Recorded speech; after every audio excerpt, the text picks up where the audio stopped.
old guns. Out of kits they're making them where you find a lot of old parts like the lock and the stop. Fiberglass was coming in. Ooh, school's in session.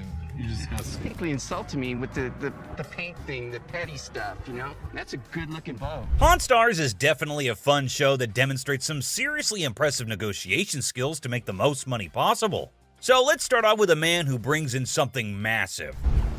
I came down to the pawn shop today to sell my 1958 Glastron Sea Flight. I have another project in mind, and it happens to be another big fin boat. I'd like to get $10,500 for that boat because... Well, this guy named Jimmy is so excited about this rare gem he has. Turns out there are only 150 of these babies out there, and they're made by a little-known company called Gastron. Now, the men aren't one to splurge on boats, because they cost a pretty penny. But this one caught his attention, and he's curious to learn more. This boat he stumbled upon was built back in 1958, during a time when everything had those sleek fins to make them look like rockets. And let me tell you, those fins give this boat a real cool vintage vibe. So Jimmy and the crew continue to discuss this boat, and they straight up ask him, how much are you looking to get for it? And guess what? Jimmy wants a whopping $10,500. Now, that sounds pretty unreasonable considering the paint is chipping off, and it doesn't even have the original motor. I mean, it kind of makes sense, right? Why would anyone want to fork over that much dough for something that needs some serious TLC? It's definitely got them scratching their heads and wondering if Jimmy's lost his marbles. I mean, it's a cool find and all, but is it really worth that hefty price tag? I mean, I wish I could do something. It's just, I don't even want to make you an offer. There's too much work that's got to be done for me to make anything. Really? Okay. All right. That's fine. Well, thanks for bringing it in, though, man. It was basically insulting me with the paint thing, the petty stuff, you know? That's a good-looking boat. This guy doesn't... Yeah, it's a bit puzzling why our buddy Jimmy got all defensive about it. I mean, they were just questioning the steep asking price, given the boat's condition and missing original parts. It's only natural to wonder why someone would demand such a high amount for something that needs some serious fixing up. It'd be kind of stupid to pay such a huge amount for the boat. So, next we've got this intriguing item called the Hudson Bay Gorget, dating back to the 1700s, and the owner, Chris, believes it's worth a whopping $100 grand. That's a serious chunk of change. 1800s. I don't know a whole lot about it. My dad actually got it. He picked it up in an auction. Do you know what he paid for it?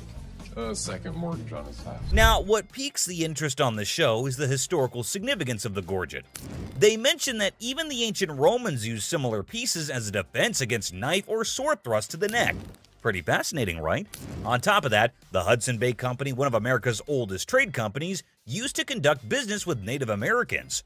Now, the big question lingers. Are they going to buy this from Chris? And how much you want for it? For about 100,000. You know, I don't see that happening. Why not? Because I think it's worth a lot less. How much less? Like 99,000 less. Yeah, so like when they start talking about it, doubts start creeping in, man. The experts on the show are all like, hey Chris, this gorget doesn't seem to be from the 1700s, bro. And get this, they mention that the yellow-gray stuff on it suggests it's made of nickel silver, which wasn't even a thing until the 1800s. They even break it down for Chris, saying it's probably like 20% zinc, 20% copper, and 60% nickel. They're trying to give him some historical and material insight, you know? But here's the crazy part. Chris ain't having it, man. He's all like, nah, I still think this gorget is totally from the 1700s, guys. He's standing his ground, fully convinced, even with all the evidence they're throwing at him. Really, until the 1800s. All right. What the are you talking about? Son, you're way out of line. Basically, I'm just trying to tell you, I've seen auctions for these things, and they generally go for right around 1,500 bucks. All right. I'd offer you $1,000 bucks. I don't know what you're smoking, man, but... Unfortunately, things don't turn out in Chris's favor. The disappointment starts to sink in. He feels like they perceive him as some inexperienced kid trying to lowball them. It's a tough blow for Chris, leaving him feeling let down by the whole experience. Perhaps he had set his expectations too high, as the reality of the situation reveals that maybe the gorget wasn't as valuable or historically significant as he initially thought. Hey, who around here to help me with this? Hold on to your hats for this crazy video. There's this super hyper dude who charges into a shop, making a fuss like it's the biggest emergency. And get this, he decides a random table is his new chill zone. Let me lay on this mother. You see, what's this? What's this for? What? No rules, no worries, just pure wackiness. Get ready to laugh your socks off. Get a load of this. A serious lady walks into the chaos, totally shocked by the craziness. She's all polite, asking the lovable crazy guy to hit the road. But guess what? He's on a whole different planet. That's what I've been screaming for. Come here. This is baby, right? This actually. Get your ass over and shut up. Instead of leaving, he's like, hey, join me on this table for a weird chat. They're both lying on the table, talking and joking as if they're old friends. It's not just hilarious, it's ridiculous. No, I ain't getting no. Get off that bed. What the you gonna do? Wait for it. The madness keeps going. Out of the blue, a security guard and the lady's dad crash the party, and they're not having any of it. Can't get over how. Look, I ain't even looking at this mother. The scene is just too much for them. Team Serious mode activates, and they start shouting at the eccentric guy like, out, ASAP, with some epic pushes. They boot him out, leaving everyone in the shop totally confused, but also in stitches. Don't disrespect my daughter in my car. It's like a comedy ninja showdown. This bizarre and hilarious incident is a comedy masterpiece. It's a roller coaster of hilarity, from the wild guy's antics to the unexpected camaraderie on the table, and the chaos with the security guard and parents. You don't talk about my daughter. You understand that? This video is about giving up of the seriousness and diving headfirst into the fun of being a little wild and having a good time. Get ready to laugh until your sides hurt. Bitch, don't put his mother hands on me. Where's Seth ass at? Little small talk, blah. Watches. Get ready to giggle. So, there's this new lady in the shop who's decided to be a rebel. She goes all sneaky and puts the shop's watches up for sale online without telling anyone. Now, imagine the staff just standing there, scratching their heads like, what in the world is going on? But oh, it gets better. Said you wanted to know if Tressa asked me to put anything else on the internet? Yeah. Well, she did. This concerned guy sprints to the owner like he's in a marathon, spilling the beans about the lady's secret watch-selling mission. It's like a comedy of errors in a local shop, and you won't believe how funny it gets. She asked me to put a watch on the internet. She didn't ask me, no. John came up to me. She didn't ask you? Hang tight. The boss decides it's showdown time with the troublemaker. Picture this. The crazy lady, completely clueless about her mischief, storms into the room and starts arguing with the puzzled staff. I didn't ask So him. he wouldn't just offer it. Right. You said to come to one of you guys. Well, before I would have bought it, I would have came. She's all like, I'm just an employee, not the owner. It's like a sitcom gone wild in that local shop, and you won't believe how absurdly funny it gets. Was it a possibility? I pulled it out. Okay, you went around the bush and kind of asked them. Hold on to your laughter, because things go from crazy to cray-cray. The lady trying to make a grand exit dramatically throws her keys at the owner. It's like a superhero tossing a cape, but with keys. I wasn't even sure if I was going to. It's fine. The whole scene hits peak absurdity as the keys fly through the air, and everyone's just staring, jaws on the floor. Meanwhile, Our Lady confidently struts away, leaving the staff scratching their heads like, did that just happen? It's a hilarious roller coaster, and you won't stop laughing. You weren't as big of a bitch. I was wrong. Excuse me? Get the out of here. Get set to lol. This funny video is like a crazy ride with surprises, silliness, and a hint of madness that'll have you laughing without a pause. The twists and turns make it a hilarious and chaotic experience for anyone lucky enough to catch the shop's wild antics.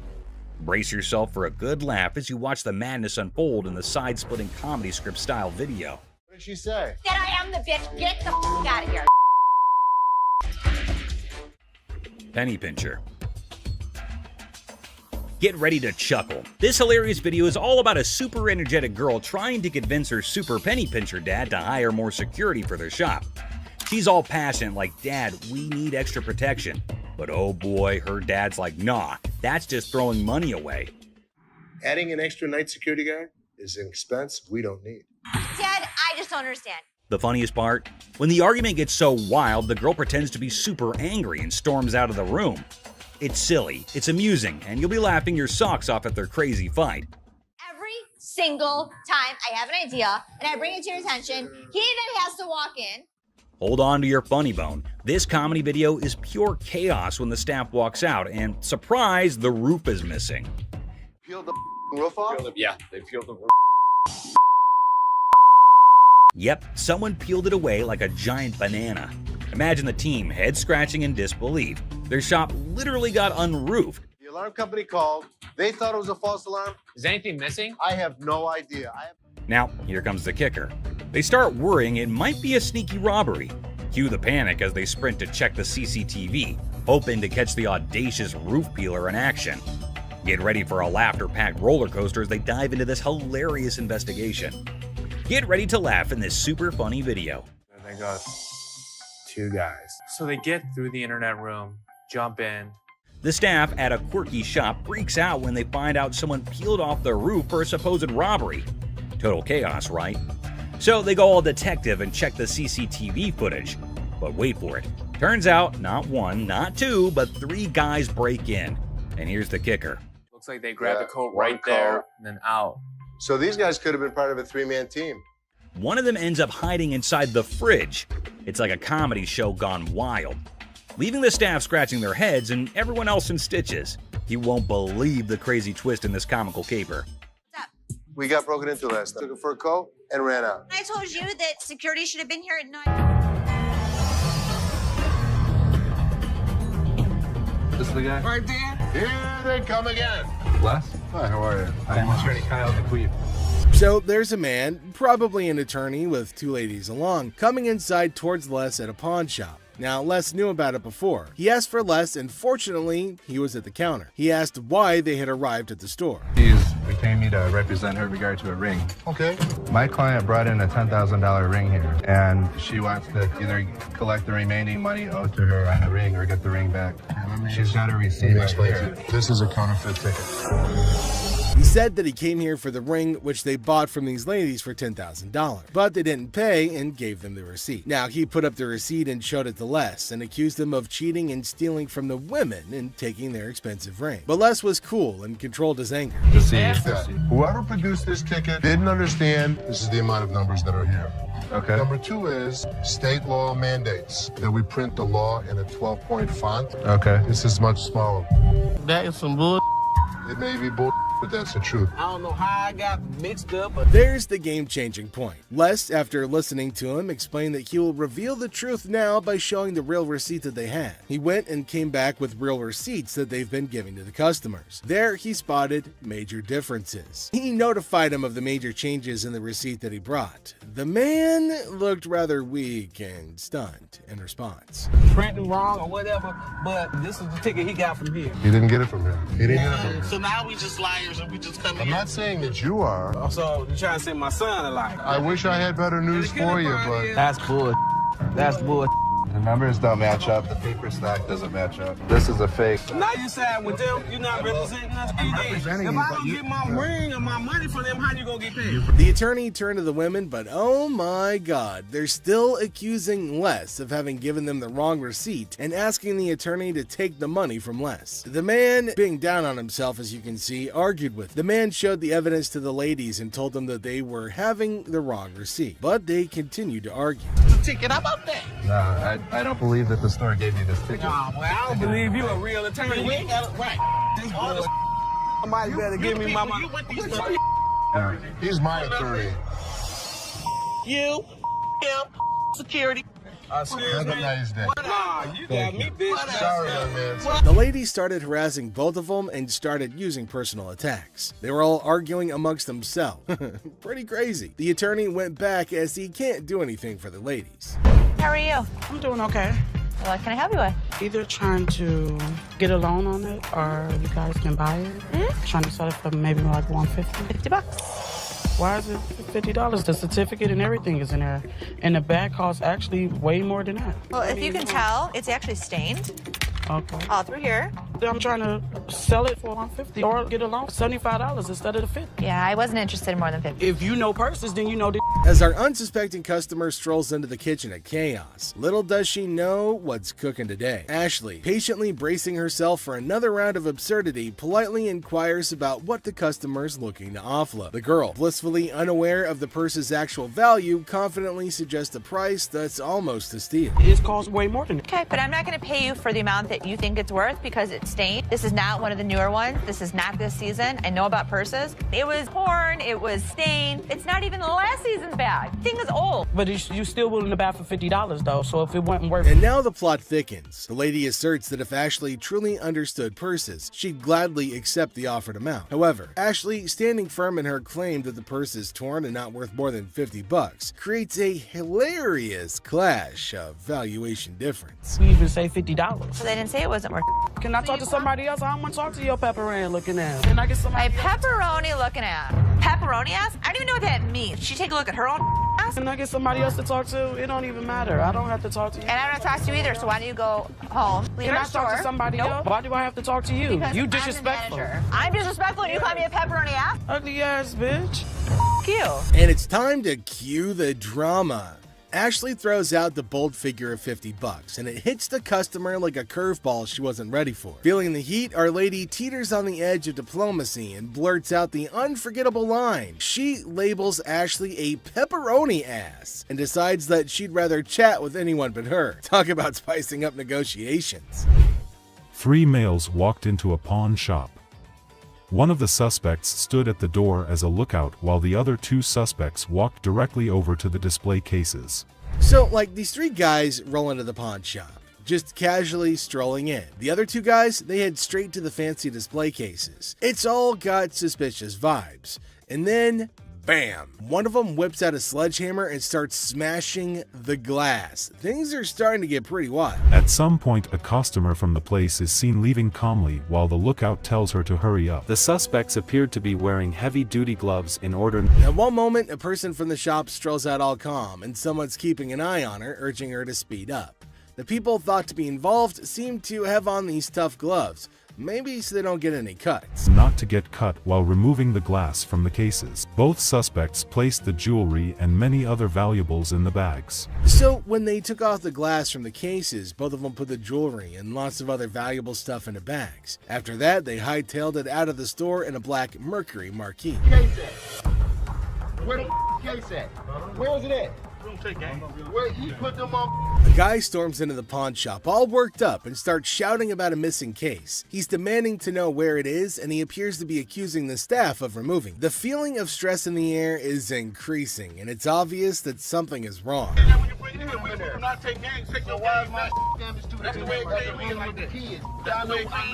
gonna act like I ain't got no sense?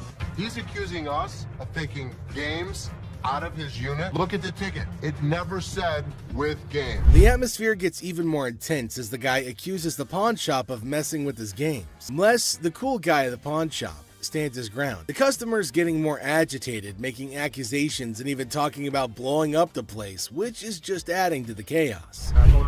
At that point, man, you can get your arms up off belly and none of your body parts on me, bro.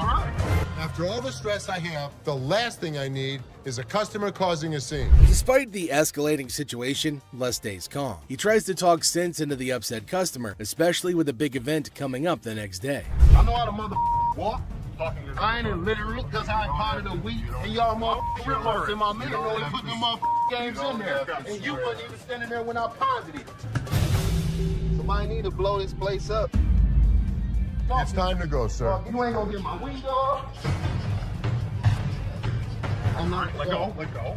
Can I get my weed? He'll get it for you, don't worry. You're making a threat like that? The situation becomes alarming when the upset customer makes a threat to blow up the place. Les, rightfully concerned about the safety of everybody, asks the guy to leave. Security becomes a priority, and the customer's demand for his belongings takes a back seat to the potential danger that he's creating. It's a challenging moment for Les, who's just trying to manage the chaos caused by an irate customer. How's it going, man? What's going on, man? Everything good. How about you? I'm doing good. Good. What can I do for you? Let me get these like $400 for this watch right here. What can I do for you today? Can I get like $400 for this watch right here? It's worth $820. Les, chilling at the pawn shop, notices a guy walking in, watch in hand. Les, being friendly, asks how things are going. The guy, hopeful, wants $400 for his watch. Les, the cool pawn detective, calmly discusses the watch's worth, revealing it's valued at about $82.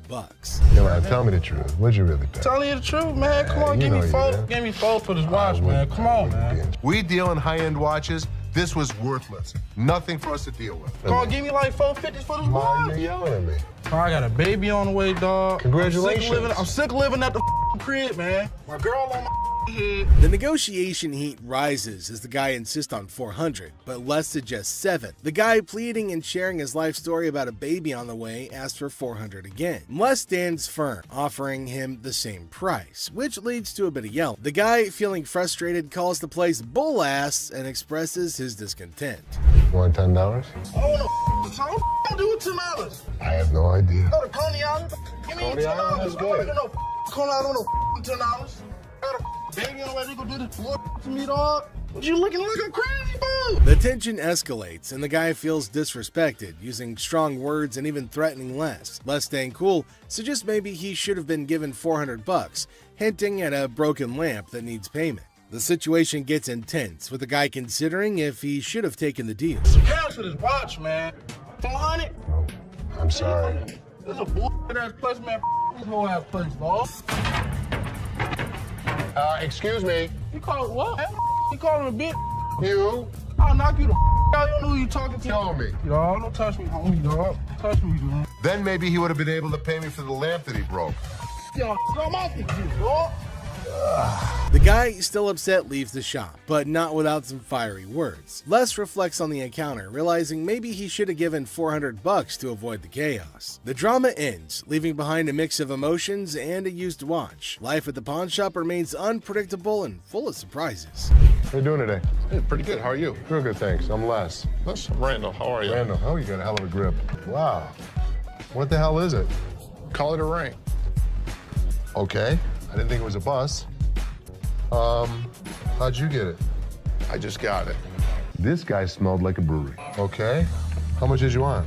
I'd like 500 for it. Why? Why? Because I need it. Yeah, I get got you. 2 DUIs. A person walks into the pawn shop, catching Les's attention. Things start getting interesting right away. The person wants $500 for a ring and shows it to Les. Les, being curious, asks where the ring came from and why they want to sell it. The person gets really mad when Les asks questions. The intensity in the air rises as the person angrily explains why they're selling the ring. Les stays calm, making it a surprising and dramatic moment in the pawn shop.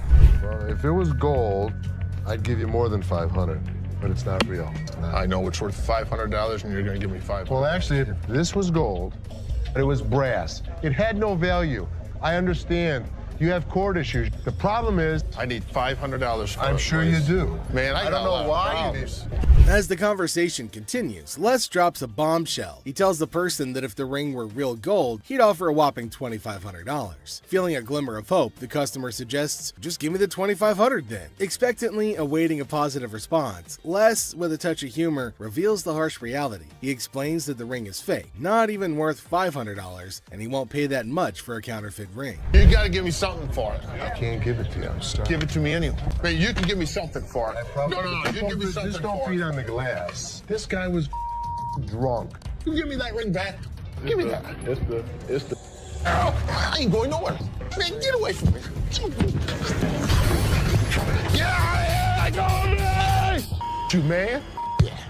In the midst of the ring discussion, a security guard quietly enters, taking a position behind the customer. The customer, desperate, pleads with Les to give him something for the ring, but Les, staying true to his detective skills, rejects the plea, emphasizing the ring's fake nature. Les, sensing trouble, comments that the customer seems drunk, adding another unexpected twist to the escalating situation. As the rejection sinks in, the customer, unable to contain his frustration, sits on the floor, declaring that he won't leave. The tension peaks as he becomes increasingly aggressive. The guard steps into action, forcefully dragging the defiant customer out of the store. But despite being escorted out, the customer continues to yell and make his Next up, it was just another normal day at this famous pawn shop called American Jewelry and Loan, located right in the heart of Detroit, USA. He comes in with his Xbox and immediately tells Les that he needs to get as much money as he possibly can for it. Like, obviously, that is clearly what everyone is here for at the pawn shop. He knew that they probably get a lot of Xboxes anyway, so that does not set him apart from the rest of the regular customers. When Les asked what he needed it for, this guy had quite a story to tell. And it is definitely a full-fledged roller coaster. He reveals that he needs as much cash as possible, and it is all for his girlfriend. Why? I bet nobody saw that coming. This dude walks in and starts spilling some seriously bizarre beans. Now, Les wasn't sure if this guy was pulling his leg or being dead serious. But get this, they're accusing her of being involved in, wait for it, prostitution. Yeah, you heard that right. But our friend here is absolutely convinced that there's no way in heck that his lady is mixed up in that kind of stuff. Or maybe, just maybe, he's living in denial. Tough spot to be in, huh? I don't know about you, but I'm itching to find out what happens next in this mind-boggling tale. Will the truth come out? Is this guy delusional or are the cops mistaken? And here's what they had to say to justify his beliefs, which was $80, which is way far from a whopper of $300. He even put his finger on Leslie's face, and that is when he knew it was time for this guy to leave. And he did not make it easy or go away quietly. Take a look at what went down. Well, at least they wished him a good day. Moving on to the next. You talking to? Alright folks, let me set the scene for you. We got Sharonda and her son Deontay strolling into the pawn shop on a mission to get some bling bling for a special occasion. You see, it's Sharonda's birthday, and she's all about treating herself to some classic, fabulous jewelry. Let me tell you, Deontay's reaction? Yeah, it did not go over well. Not one bit. You gotta see this, folks. The tension in the air is thicker than molasses as Sharonda reveals her newfound treasure to her son. You spent $500 on those earrings? Yeah. They're CZ's. Watch your mouth. But that's bull. How the hell he's gonna tell me that? Look. Only to discover that they're as fake as a $3 bill. And let me tell you, he is not a happy camper. This time, Michael approached Ashley and tells her that he has a mink coat for her. She immediately asked him if he had brought it in before. And finally, down to the #1 worst customer. This customer was being disrespectful and disgusting at the store, and someone finally put him in place. Whew. You understand that? I got you. Don't with my kid. I'm sorry, man. You don't with my kid. He walks in and notices a table and immediately just announces to no one in particular that somebody needed to come to help him out with it. That's really not a nice way to ask. Jeez. Take a look at how he was behaving. Let me lay on this mother. You see, was a sex table? So what? He was being very crude, and Ashley notices his presence there very quickly, especially considering how loud he was being. He again keeps shouting for someone to come help him, and then, you won't believe this, but he asks for Ashley in person and says she is his girl. Take a look at what he was saying, or rather shouting. Ashley, man. That's my girl. Yeah, I want Ashley, man. Oh boy, get a load of this, guys. Ashley was absolutely disgusted by what was going down. Turns out this dude we're talking about is a regular at this store, and he's always spewing disrespectful comments left and right. But here's the twist. Most of those nasty remarks are aimed right at Ashley herself. Can you believe it? But wait, there's more. This time, he's taking his craziness to a whole new level, and Ashley's never seen him act this bonkers before. He asks her what the table cost, and when she tries to reply, he says something completely horrible that caught everyone's attention. What you want for this table, girl? That's actually. Get your ass over and shut up. The moment she spots this guy on the table, she's like, "Yo, get off, dude." But he's not having it. He keeps telling her to shut up or get lost. That's when the bouncers step in, swooping in like superheroes to have her back in a flash. But here's the kicker, my friends. Even after all that, he still won't quit with the rudeness. He's talking down to her like he owns her or something. And let me tell you, she's beyond upset. She's furious at the way she's being treated just because she's a woman. Take a look at what he's doing in the store. No. No, you be Shush. quiet. Look, come this way, baby. Who do you think here, you Seth. are to talk to me like Girl, that? if you let me, I'll be slapping. Yo, hold up, people. Leslie catches wind of all the chaos and rushes in to see what the heck is going down. And let me tell you, he's in for a major surprise. When he hears just how incredibly rude this guy is being, he straight up loses it. It's time for a full-on showdown. And let me tell you, this customer is in for a world of hurt. I mean, seriously, who would even try to mess with Leslie, especially in his own store? It's about to go down, my friends. Over how Look, I ain't even looking at this mother. Do you think you're talking to mother? Back up. Back Take up, my. Leslie has reached his boiling point. He simply couldn't tolerate how this disrespectful dude was treating his own daughter anymore. Enough was enough, and he was ready to put a stop to this nonsense once and for all. Brace yourselves, because things are about to get real intense real fast. Without hesitation, he grabs the guy by the neck and firmly tells him to get the heck out of the store. And let me tell you, it's not gonna end peacefully. That's my bitch. That's who I've been screaming for. Where's the manager? That's liar. Why'd you take my ring?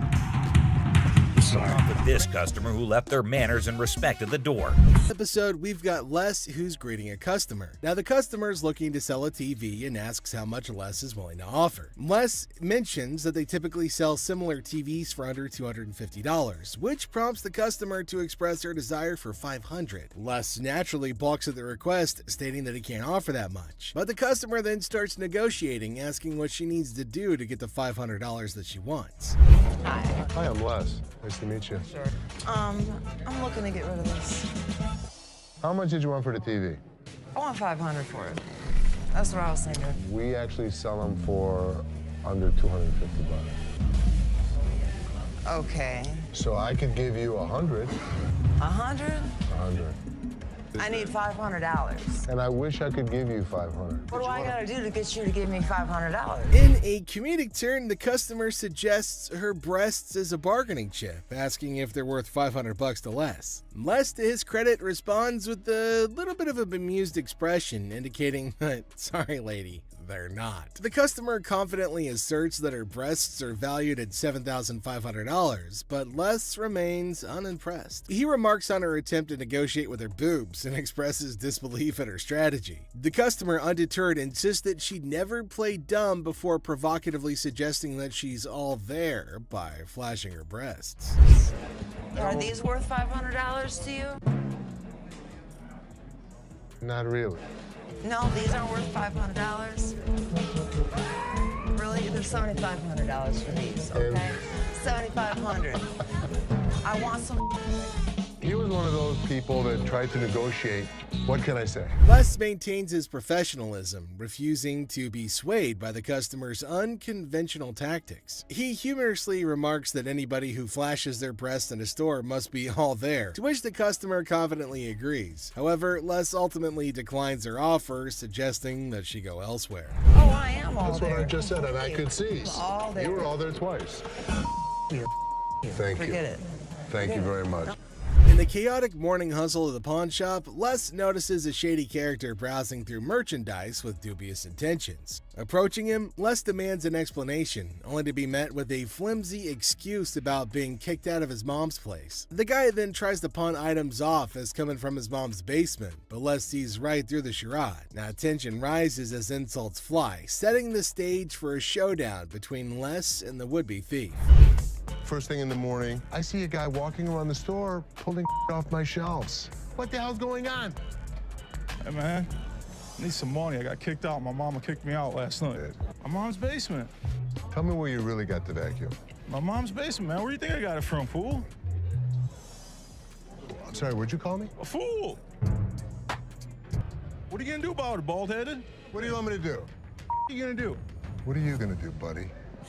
Les throws the guy out of the store because he's tired of his antics. But when the man won't go, Les has to call in reinforcements. Enter Byron, the burly bodyguard, who snatches the man and carries him expertly out the door. Byron manages the issue with the dexterity of a bulldozer making room, making for a show-worthy scene. Talking to bog-toothed, bald-headed mother.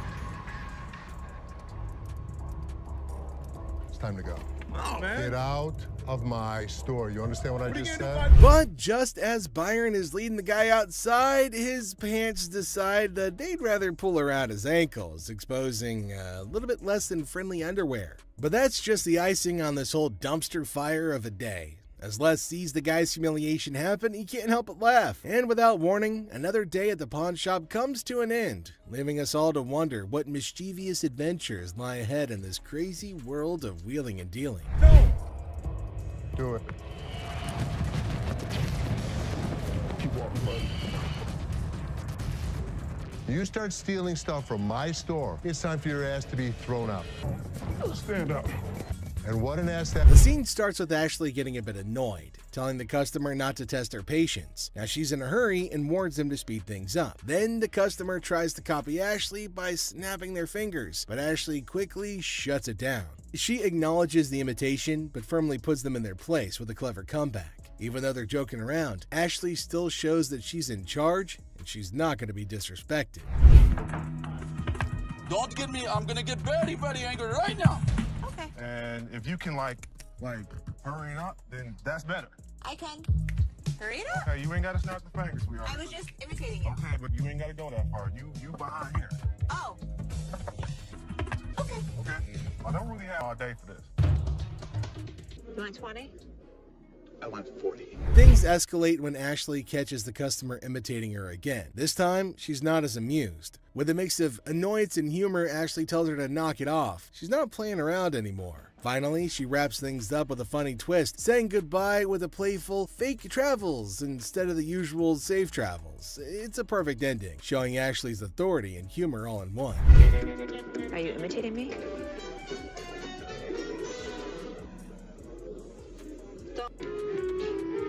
Safe travels. Safe travels. The customer, hopeful for a good deal, brings in an item to pawn. Despite his expectations, he's offered only $20, leading to frustration and disbelief. Yeah, man, I'm trying to see how much I can get for this. I'm trying to get at least 100 for it. Might have got 1 point in time, but I won't be able to get that for it. So how much can you give me? $20? I'm more or less healthy than anything. Man, I'm gonna need more than $20 for this, man. Les throws the guy out of the store because he's tired of his antics. But when the man won't go, Les has to call reinforcements. Enter Byron, who snatches the man and carries him expertly out the door. What's your offer, Jay? 20, which is probably more than I would even offer him. I need my money. I understand. Need at least $100 for this. You paid $200 for that, I overheard? Yeah, I mean, really, you paid $200. I'll sell you like 4 of them. I need more than $20. Why is there more staff out here? And I see another irate customer in line. That's all I'm giving you. Period. Despite attempts by other staff members to calm the situation, the customer's anger continues to mount. Profanities fly as the customer remains dissatisfied with the offered amount. I'm the manager. Oh, you are the manager? I'm the manager. You're the manager? $20 for this. I've been waiting for an hour.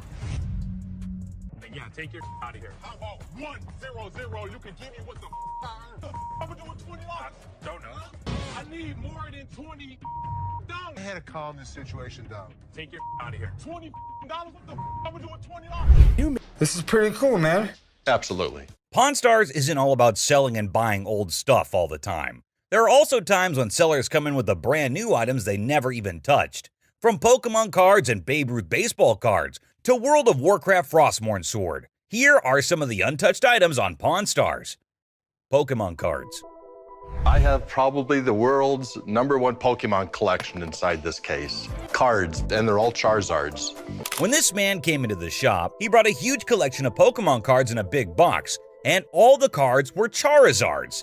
However, Rick had a little problem, so he had to call in Chum, the Pokemon expert, to have a look at what the man had brought in. This guy's got Pokemon cards. Rick, it's not Pokemon. It's Pokemon. The man had saved them all from when he was a kid. He eventually tried giving them to his kids, but they weren't as interested as he was. So he thought, why not go and try to sell them? So, Rick, you don't know about Pokemon? It's like a game like 8-year-old kids play, right? Rick didn't have much knowledge about Pokemon and how valuable those cards were. So Chum explained everything to him, from their origin to the current day. Still, Rick couldn't grasp what Chum was saying. I really don't understand why Pokemon is such a big deal, but if something like a Beanie Baby can become worth a lot of money, maybe these can too. The man had a lot of valuable cards, especially the first edition, which, according to him, could easily sell for $50,000 to $100,000. However, Rick wasn't ready to believe that people actually buy these kinds of things for such a high price. So how much do you want for these things? I'm looking for right in the area of $500,000. With the man demanding a huge sum of $500,000, Rick knew that he had to get an expert opinion other than Chum's. And he says they're worth $500,000, and it just doesn't make any sense to me. Well, there's a lot of cards here, Rick. After examining each and every card, the expert was sure that all these cards were genuine and the most valuable in the Pokeverse. According to him, Rick had 20% of the Pokemon market sitting on his counter with all those cards the man brought. I'm estimating anywhere from $380,000 to $390,000 for this collection. Really? So the seller might be a little disappointed with what the expert proposed. But it was still something Rick found very, very hard to believe, even after the expert's opinion. My problem with these is if I go to sell them, I can't have any conversation about them because I know absolutely nothing. I don't even know what a Charizard does. Rick could not buy those cards no matter how much profit he saw on them, and Chum and the seller could not help but feel disappointed in him. I still don't know the difference between a Pokemon and a Charizard. Actually, Charizard is a Pokemon. Yeah. Mystery box of fun. Mystery box of fun. Yes, it is. What this man brought in was a mystery box of Funko Pop vinyl toys, which had both Batman and Joker inside it. These were the limited edition figurines offered at San Diego in 2013. However, it actually came with 3 figurines: Batman, Joker, and a special metallic Skeletor. Funko's a really incredible company. They started coming out with them in the 90s, and then Funko changed hands.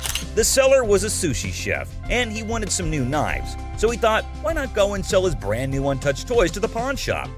Rick had to give him a history lesson on Funko, of course. You know, I was happy with these being a part of my collection, but then recently discovered that they might be worth something. Okay. The man was looking to get at least $3,000 out of the toys, so Rick had to call in the expert to determine their actual worth. What this was in 2013, and pretty much every year since, Funko has produced what they call the Mystery Box of Fun. After examining all those figures and seeing that their condition was perfect, the expert was sure that these 3 toys were going to sell for good money. But how much exactly? Let's find out. What are they worth? The set being in nice condition and what they are, I think you'd have no problem getting $2,800 for the set. The negotiations went on, and Rick proposed $1,500 to the seller. However, the seller was not ready to go below $2,000, so the deal was Dolan Telly. This lady's ex-boyfriend pawns her TV for some quick cash. With determination, she enters the pawn shop and confidently declares, "I'm here to rescue my kidnapped TV." I need to get my stuff, my 2 TVs. I need your ID or the tickets. I don't have no ticket or no ID. My stuff was stolen and pawned from my boyfriend. We need him or the tickets. Or... What you need him for? He ain't even nowhere around. Ah, the policy police strike again. No ticket, no claims allowed. And in a spectacular display of logic defiance, here's how she responded to the situation. Listen! Don't land on my window! You bitch! What? If I'm gonna have to get ratchet? You don't pound on my window! Yes, I can! No, you can't! Oh boy, it seems like someone stirred the hornet's nest. But fear not, Ashley swiftly shut down those threats like a master conductor. Lesson learned, universe. Okay. Oh, please. Bye. See ya. No. You're crazy. Yeah, I am crazy, and I'll show you crazy. No password. Oh boy, trying to pawn that laptop at the store, but conveniently forgetting your password? Suspicious much? Brace yourself for some dose of skeptical boss lady. You forgot the password. Yeah. How do you forget when's the last time you used this? About a month ago. You forgot your password? Yeah. Try again. She didn't know how to get into this computer. She didn't know the password. She didn't know the username. Oh, so you didn't just find this laptop aimlessly wandering around in the wilderness and thought, hey, I should take this. I'm sure the lady was adamant that it's my laptop. How much did you want to get on this today? At least 165. How's 125 for you? No, I'm sorry, I can't do that. I need at least 165. I mean, I can't do 125. All right, I can do 150, and that's what I can do. Okay, can you do 165 or not? Blink of an eye, the laptop lady became wild and crazy. Her responses and shouts made everyone wonder if she was off her rocker. I am a grown-ass woman. You're not acting Flat like out. one. Like I said, I am a grown-ass woman. You're not acting like I'm one. not gonna sit here and argue with you like I said. I can take my business somewhere else. Goodbye. Watch your punk ass up, but you ain't getting my motherfucking car. I got my laptop home. I ain't leaving this bitch till you give me my money. I need my motherfucking air. Time to go. No. My friend's laptop. Are you low on cash? How about you swipe your laptop, hoping to make a quick profit at the nearest pawn shop? If you want to give it a try, just watch what you're heading into. What the hell? You mean to tell me you don't steal my damn laptop and I don't pay them damn kids for this damn laptop? All this damn. That's how you gonna play me? We supposed to be friends. Got me up. Taking my laptop. Ugh, that tension, right, folks? However, our big boss Les was unable to fully comprehend the conflict. And he couldn't care less. These people were just up to making a fool of themselves. I think that these women were fighting over laptops.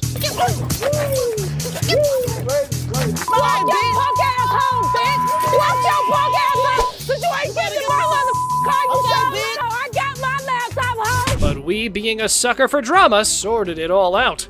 Apparently, somebody's valued belongings were stolen by their BFF. What chance do they have of surviving this unthinkable betrayal?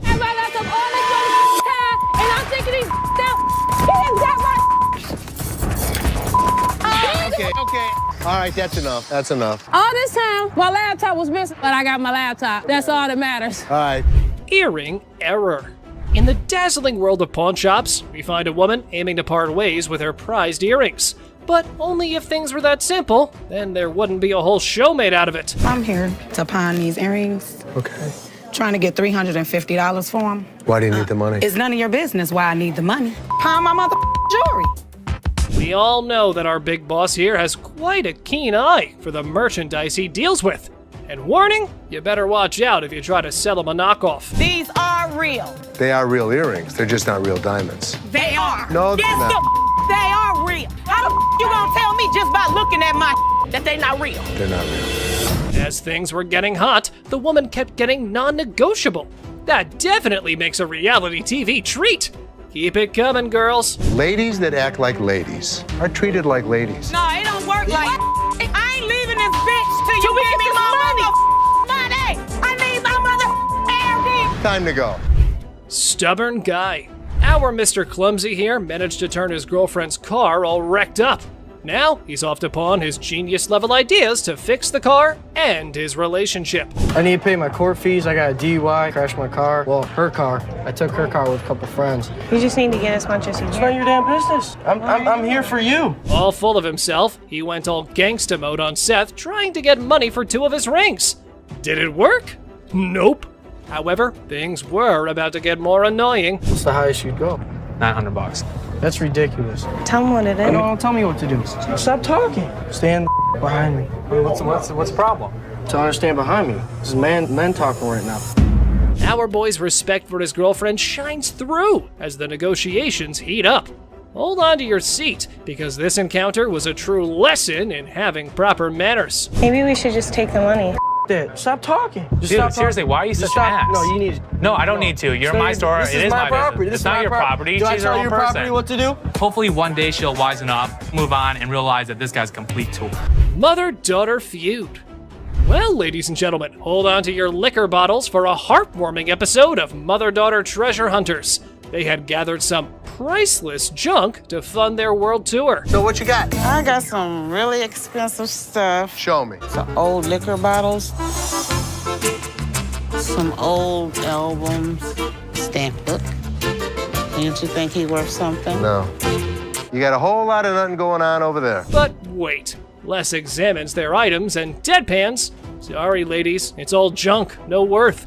The things took a swift left from there, guys. Told you it wasn't worth nothing. You need to watch your trap because this worth everything to me. It don't matter. They don't want it. This is not junk, okay? So don't you comment on. I told you. So you better not don't. to come here. You better don't go there. Gas. You better don't. You better don't. It's like watching a comedy where emotions run high over little treasures. They both argue fiercely about sentimental items. Talk about teaching your kids some manners. I will kick your ass. I'm your mama. You better don't. How the heck you better don't. No, you get the off my. I thought it was kind of funny watching the mother and daughter argue with each other. Okay. All right, that's enough. That's enough. That's right. No, I'm not. And you're not going to come in here demanding money from me. How would you?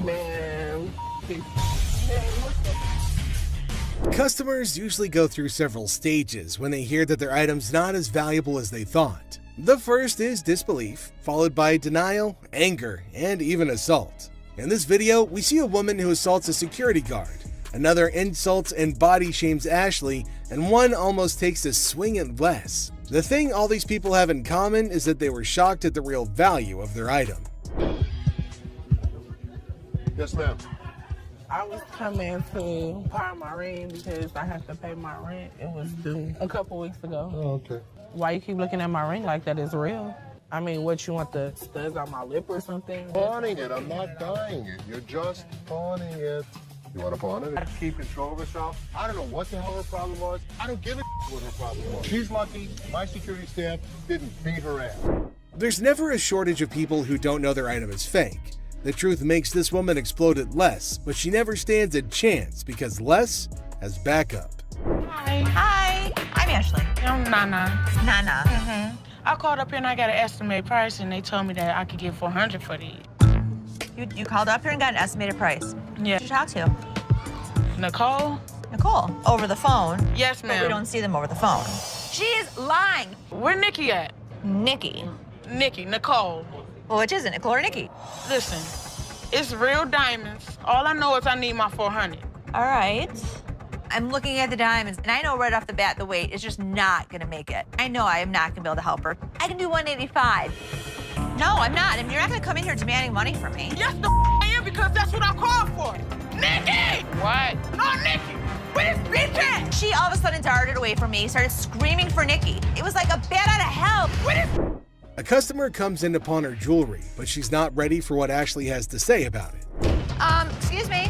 Nikki!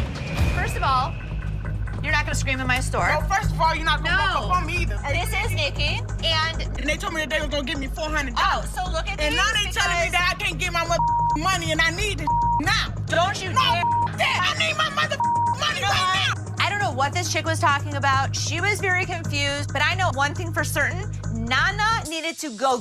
You like that? Well, you disrespected me, my store. Y'all bitch. Okay. Everybody in this mother y'all. Joe. All y'all. Okay, have a good day. And kiss my ass. Keep walking. Bye. Nana. You bitch. Oh, you mother. Give me a headache. Nana's smart enough to leave before security throws her out, but she makes sure that she's got the last word. Hi. Hello, how are you? Good, how are you? I'm well. I'm here today. I want to pawn my computer. I'm trying to get my son into a technical high school. I know it's ugly, but it's No, I didn't say it was ugly. How much you looking to get? Like 175. Oh, that's not enough. I really wish you could give me like 150. Have you ever had an impound before? Yeah, I'm a gold card member. Get it for you for the same amount that you've had it in for. What was that? And you consider the fact that I've been patronizing this business since '97? I really appreciate you're not giving me what I want. Well, I don't give everybody what they want. 157. You done? No, I'm not done. Okay. Do you want the 100? No, I don't. Okay, then goodbye. This customer walks in with a laptop and a price that just won't cut it. Ashley knows this one's gonna have to go. What do you mean goodbye? You can walk out the store. I can. But am I going to walk out? You will. Who's going to make me? I want to see somebody make me leave up out of this not giving me what I want. I don't give everybody what they want. 150. Well, if you had as something a patron that's been patron since '97. Are you done? No, I'm not done. I want to see somebody make me leave up out of this mother. Are you a lady or are you a child? I don't give a what I am. And don't think that you won't. Because all I got to do is make a phone call. You know what? Well, get out. I'm not going out of here. Get out. Me up. Don't touch me. Do not touch me. Get out of my store now. I've been patronizing this business since '97. You have an English degree, right? No, I don't.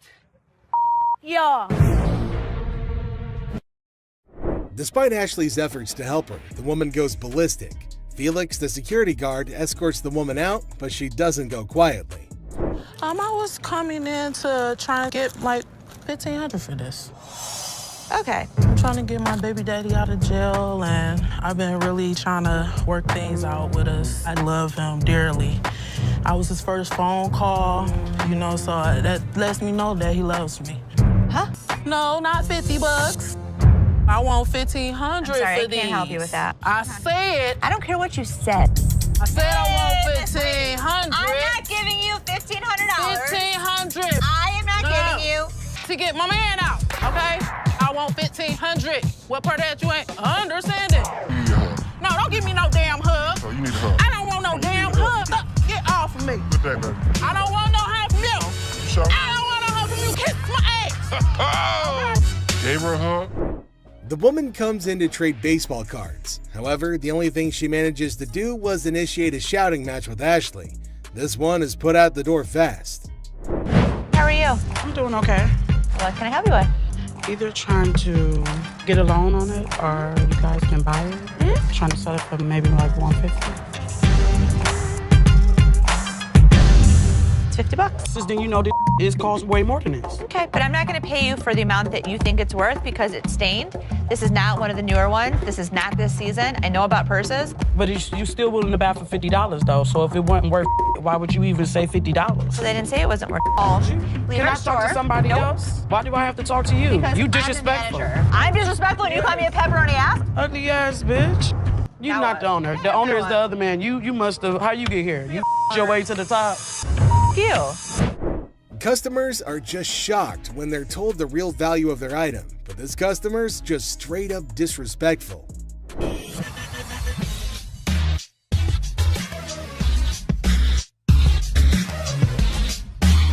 How much you want to spend? I got $70. I've seen them for $70 to $80 at other pawn shops. Yeah? With 2 games. But as long as you'd like. Does it come with a warranty? It comes with an as-is warranty. A PlayStation 3 for $70. I sell them for $100. What you gonna do? I don't know.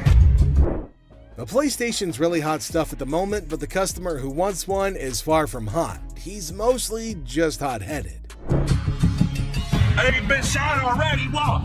Ain't nothing here. You're just another door guy to me. Yeah. Throw it down. Throw it on $70. I ain't. Oh, you don't have it. Have a good day. Have a good day. Hey, what you think? What you mean? What is all that about? What's all that about? No, this my level beat your ass down here. Come on. Think you all that? Oh, bitch. Do it right here. And a couple empties in there, buddy. What? You big.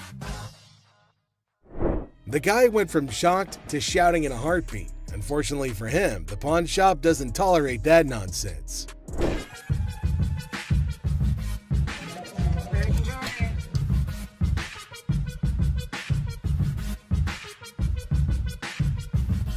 And not real. What? No, these is real. Look, when you holding up to the light, bing, you hear that? Bing, that's the diamond sound.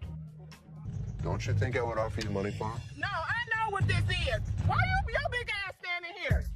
What the you want? So you can give me my $300. Whatever, told me my ass haters. Bye. Have a nice day. The next customer is a lady with diamonds from her fiance, or so she thinks. Les breaks the bad news to the lady, but she's got a hard time accepting the facts. Hello. Hi. Can I help you? If I'm trying to pawn this, 35 millimeter, right? yeah, How much are you looking for? just about $30. Got my baby's birthday coming up and just need a couple of extra dollars to help out. Stuff situated for him. What do you have planned? For his birthday? Mm-hmm. A birthday party, you know, cake, ice cream. To try and get money from us. And the kid ratted her out saying, yeah, my birthday's in 2 months. There's a little bit of time you have before then to come back and hopefully have something of value. And I really would have appreciated any little thing that you could have gave me. 10 years ago. This is some bull because y'all could have took this camera. You could have gave me $30. The innocence of a child didn't allow this woman to cash in on her worthless camera. She was pretty shocked her lies didn't work on Seth. How are you? How are you today? Good. What you got? My bracelet. My baby daddy gave it to me. He would be so mad. Curtain tiebacks. What are you telling me? You know this isn't real. What do you mean it's not real? Well, it's a real bracelet. You know what? It's a real, listen, okay, fine. You're fair enough. probably Don't right. trip, okay? Don't trip. I'm about to call him right now. Sometimes people get presents, and sometimes when they get their presents, the people that give it to them tell them a lie. He said this bracelet costs $500. It would be more What are you talking about? He's Anywhere. lying to you. Baby, did you give me some fake gold? Did you give me some fake gold? Really? Did you give me fake gold? This ain't love, baby. You said you was gonna marry me one day. Okay. Have a very nice day. Thank you. Man, this. What the is you talking about? Have a nice day. I have a nice day when Okay, you then give me don't some have nice service. Right? You know what, y'all?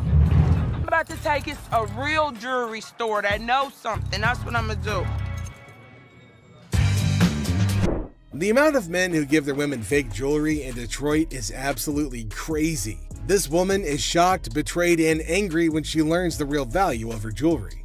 Hey, I was wondering what you could get me on a loan for the PS3. We're on a mission now, a real mission, to get my brother out of jail. All of a sudden, the cop just stopped us because one of our lights were off in the back of our brake. Bond is $300. I got 150, and now I'm here. Ended up with his brother trying to sell his video game system on his games and the controller. See what we could do with that. 95. Suppose I get to 100 for you. 100, mama. I can't. 100.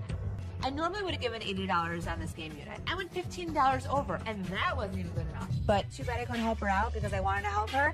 But I hope she can find the money. Two customers come into the pawn shop on a noble mission of freedom.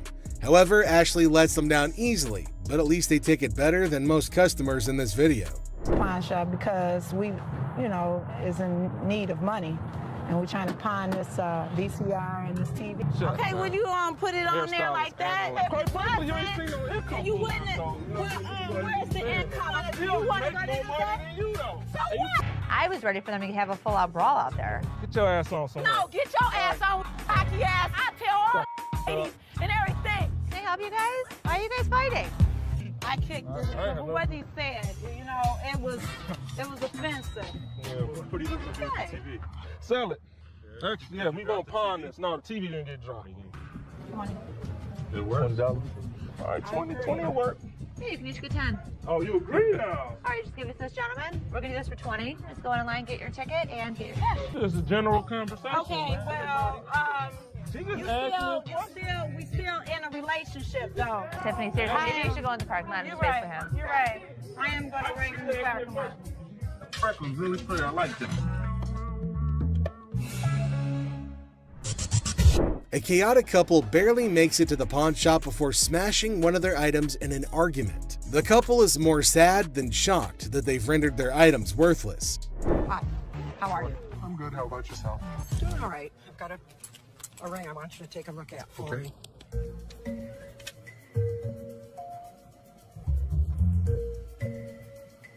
You know what it is? They're diamonds. They're not diamonds. That's cubic zirconium and silver. Okay. I'm not interested. I know what this is. I'm telling you, I can't give you any money for it. I know it has value, and I'm really, really upset right now. So, I've worked for an attorney. I know my rights. Don't touch me. You're an idiot. You're an idiot. Oh yeah, what a gentleman you are. Anybody? Woman, what? Get me out of here. Get away! 4 times she hit me. Randy, 4 times? Why would I not give her money if it was worth it? I thought you were smiling when she was doing that. This woman can't believe her diamonds are actually not diamonds. If you like seeing angry senior citizens, then this grandma's got you covered like a quilt. So, I'm here to sell my yays and stuff. Okay. Cartiers. I paid $5,300. For these? Yeah, I overpaid. Uh-huh. They're fashion designer glasses. Really cool gold diamonds. For those particular frames, there's a huge demand, but not for that price. How much you want for these? The lowest I'll take probably like 40 for it. All right, give me 35. You give me 35? 1,000. What you mean? You making too much money now.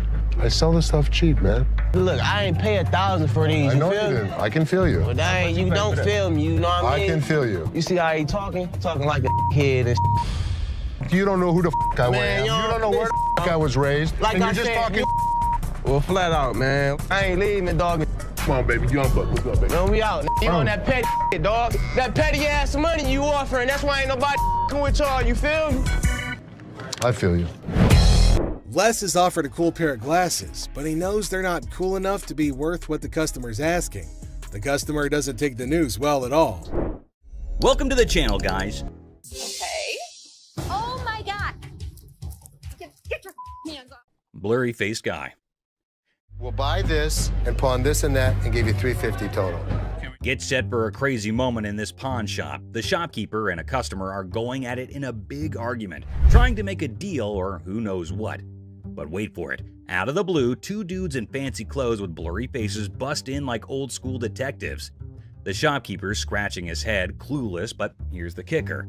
Those blurry-faced guys are undercover detectives on a secret mission. It's like a scene straight out of a comedy movie. The detectives have arrived. I need to tell them what's been happening and show them the evidence. Hold on to your laughter because this is pure comedy chaos. The second those detectives waltz in, the shopkeeper's freaking out like he's been caught selling magical beans or who knows what. These detectives are all business, channeling serious Sherlock vibes after an espresso overdose. They're tearing through the shop like treasure hunters on a caffeine high, checking random stuff and maybe on the hunt for hidden treasures. Meanwhile, the poor shopkeeper's sweating bullets, desperately trying to keep his cool. It's like a real-life comedy suspense show unfolding before your eyes.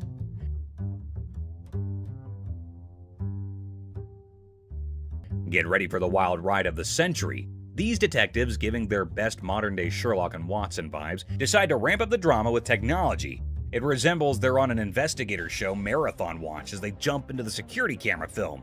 As they replay quick forward and focus on each problematic little hiding spot in the shop, envision some strong, thrilling music playing behind the scenes. An investigator story with an innovative turn will keep you as eager and anxious as ever. Do you think he was working with someone else? If he was, it could be anyone. Well, buckle up for the big reveal. The digital detectives uncover the mastermind. And guess who? It's our buddy Joe. Yep, good old Joe is the culprit behind all the missing stuff. These detectives don't waste a second. They slap handcuffs on Joe quicker than you can say guilty as charged. And just like that, the pawn shop transforms from a place of heated arguments to a full-blown crime scene.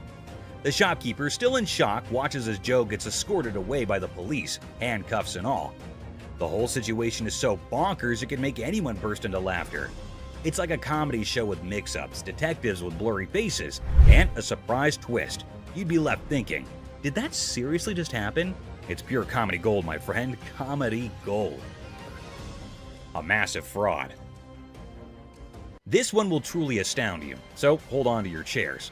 The largest swindle to ever occur on the show, so far as people are aware, left everyone perplexed and alarmed. Basically, the boys said that someone from the shop had conned them. She pawned 2 of our laptops, and she told us she was going to give us the money and the laptop. To make a long story short, a woman pawned 2 of their laptops and then informed them that she knew someone who worked at the pawn shop and would give them the money and the laptops. You pawned something? Yes, she has the ticket. When did you pawn it? Today. The males are left with nothing because she has their laptops, the money, and even the ticket to their belongings. You at the back door, so you'd end up with the laptops and the money? Yes. It astonished Ashley and Seth as much as it shocked Les.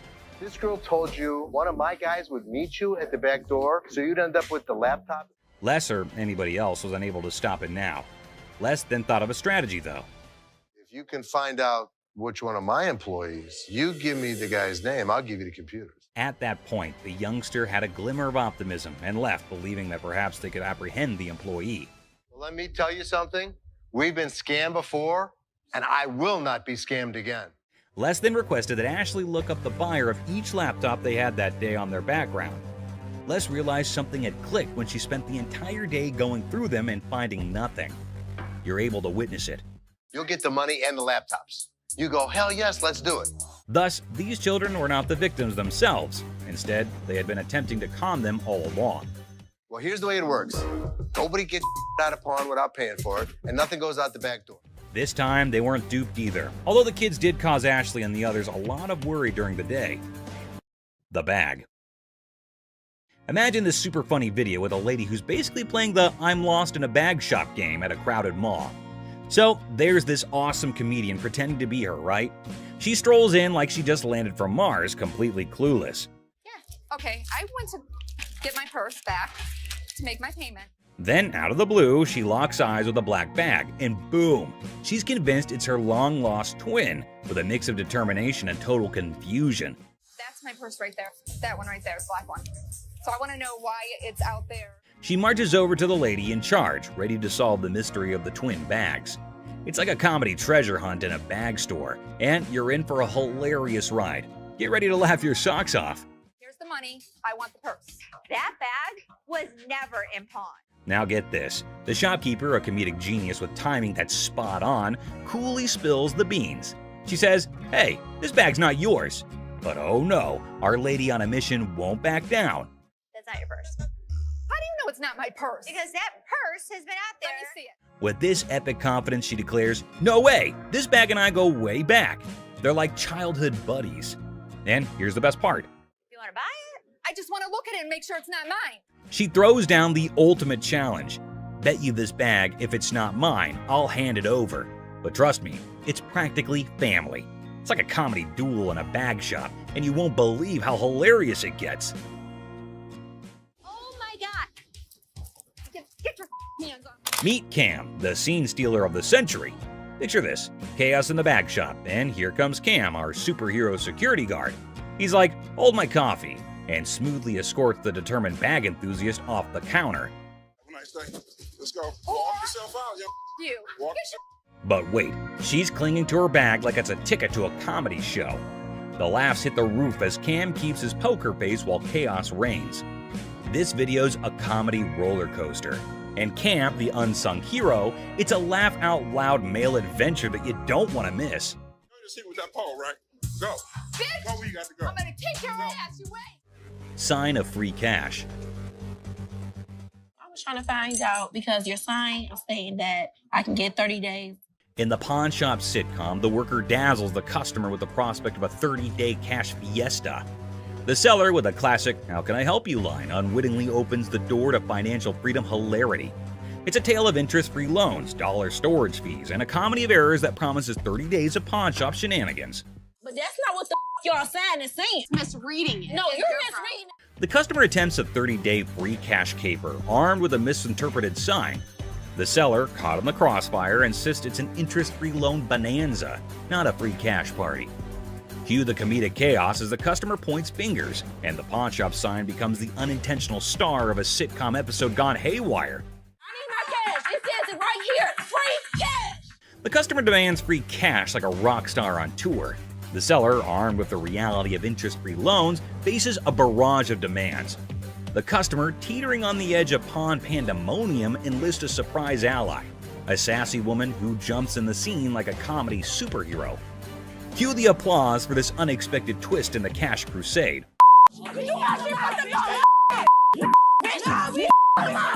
In the side-splitting aftermath, the pawn shop saga spills into the parking lot, where the customer and seller engage in a hilariously awkward brawl. Amidst a flurry of ass cracks and elbows, the spectacle unfolds, leaving the bystanders in stitches. The door slams and the customer vows a dramatic return with an unforgettable "I'll be back" exit line. Comedy gold in the pawn shop arena. Antique computers.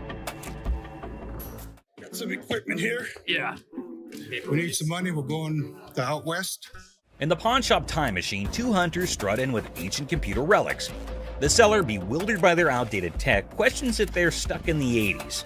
The hunters, claiming they've wiped out all of Michigan's deer, aim for a whopping $900. So how much are you looking for? About $900. The price tag triggers more shock than a retro computer's boot-up sound. What I can offer you is zero. Zero. Comedy sequel, the hunters scoff at the initial offer of $0 for their ancient artifacts. The hunters, expecting treasure, get a lesson in antique appraisal, leaving the shop echoing with laughter and $0 dreams. Wonderful. Thank you so much. You too. In the aftermath of the failed computer barter, the hunters drop to an $800 offer, met with a swift and resounding $0 from the pawn shop. ZZ Top, mistaken for Detroit's antique appraisers, exits empty-handed. The seller consoles himself with a printer sacrifice to the dumpster gods. I thought it was you, man. Oh, that's good. Ending the scene with a comedic crash and a touch of musical confusion. You people. Plump man. In Hardcore Pawn, Les Gold faces off with a cheerful, plump customer aiming to sell a watch for his wife's anniversary. Les, ever witty, discovers it's their anniversary too. The old man deadpans 25 years, prompting Les to hilariously inquire, "How many happy years, man?" Laughter ensues in this pawn shop comedy. Too bad the shopkeeper shuts it down quicker than a bad punchline, not willing to spend a dime on what he thinks is a phony watch. Talk about a comedy of errors in the pawn shop. It's fake. I'm not interested. Let me see what you got in watches and take. Now brace yourself for the ultimate comedy meltdown. Our plum seller cranks up the chaos meter, throwing wild threats about the shopkeeper's wife and claiming he's seen her somewhere. You're married, right? I am. This triggers the shopkeeper, turning the whole scene into a chaotic carnival. There's two things you don't talk about. What's that? My wife and my family. In the blink of an eye, security guards swoop in, snatch our hefty hero, and give him the grand exit, escorting him out like the star of an unexpected sitcom. Guess what? Our main guy, kicked out of the shop like a party crasher, hits the street with a style only he can pull off. It's like a comedy buffet that'll have you grinning like you just discovered the ultimate joke. Get ready for hilarious adventure. Need help? Video, there's this super hyper dude who charges into a shop, making a fuss like it's the biggest emergency. And get this, he decides a random table is his new chill zone. No rules, no worries, just pure wackiness. Get ready to laugh your socks off. Get a load of this to hit the road. But guess what? He's on a whole different planet. Watches. Get ready to giggle. So there's this new lady in the shop who's decided to be a rebel. She goes all sneaky and puts the shop's watches up for sale online without telling. Confidently struts away, leaving the staff scratching their heads like, did that just happen? It's a hilarious roller coaster and you won't stop laughing. You weren't as big of a bitch. I was wrong. Excuse me? Get the out of here. Get set to lol. This funny video is like a crazy ride with surprises, silliness, and a hint of madness that'll have you laughing without a pause. The twists and turns make it a hilarious and chaotic experience for anyone lucky enough to catch the shop's wild antics. Brace yourself for a good laugh as you watch the madness unfold in the side-splitting comedy script style video. What did she say? That I am the bitch. Get the out of here. Penny pincher. Get ready to chuckle. This hilarious video is all about a super energetic girl trying to convince her super penny pincher dad to hire more security for their shop. She's all passionate like, "Dad, we need extra protection." But oh boy, her dad's like, "Nah, that's just throwing money away." Adding an extra night security guard is an expense we don't need. Dad, I just don't understand. The funniest part? When the argument gets so wild, the girl pretends to be super angry and storms out of the room. It's silly, it's amusing, and you'll be laughing your socks off at their crazy fight. Every single time I have an idea and I bring it to your attention, he then has to walk in. Hold on to your funny bone. This comedy video is pure chaos when the staff walks out, and surprise, the roof is missing. Peel the roof off? Yeah, they peeled the roof. Yep, someone peeled it away like a giant banana. Imagine the team head scratching in disbelief. Their shop literally got unroofed. The alarm company called. They thought it was a false alarm. Is anything missing? I have no idea. Now, here comes the kicker. They start worrying it might be a sneaky robbery. Cue the panic as they sprint to check the CCTV, hoping to catch the audacious roof peeler in action. Get ready for a laughter-packed roller coaster as they dive into this hilarious investigation. Get ready to laugh in this super funny video. They got two guys. So they get through the internet room, jump in. The staff at a quirky shop freaks out when they find out someone peeled off the roof for a supposed robbery. Total chaos, right? So they go all detective and check the CCTV footage. But wait for it. Turns out, not one, not two, but three guys break in. And here's the kicker. Looks like they grabbed the coat right there and then out. So these guys could have been part of a three-man team.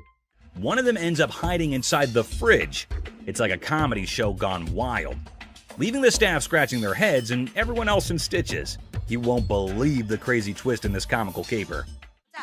We got broken into last night. Took it for a coat and ran out. I told you that security should have been here at night. Stolen microphone. The seller, baffled, asked when they were taken off the rack. It's a funny scene of concert chaos turned into a pawn shop jackpot, where microphones become rock star souvenirs, and the friend is the accidental hero of the day. Microphones got picked up from a concert last night. The person insists the microphones were flung into the concert crowd, a spontaneous catch. The seller, eyebrows raised, gets an unexpected call from American Jewelry about missing microphones. It's a classic mix-up where concert souvenirs turn into an unintentional pawn shop investigation, leaving everyone wondering how the microphones took an unexpected detour. I'm from American Jewelry. I have a gentleman down here. A mad girlfriend.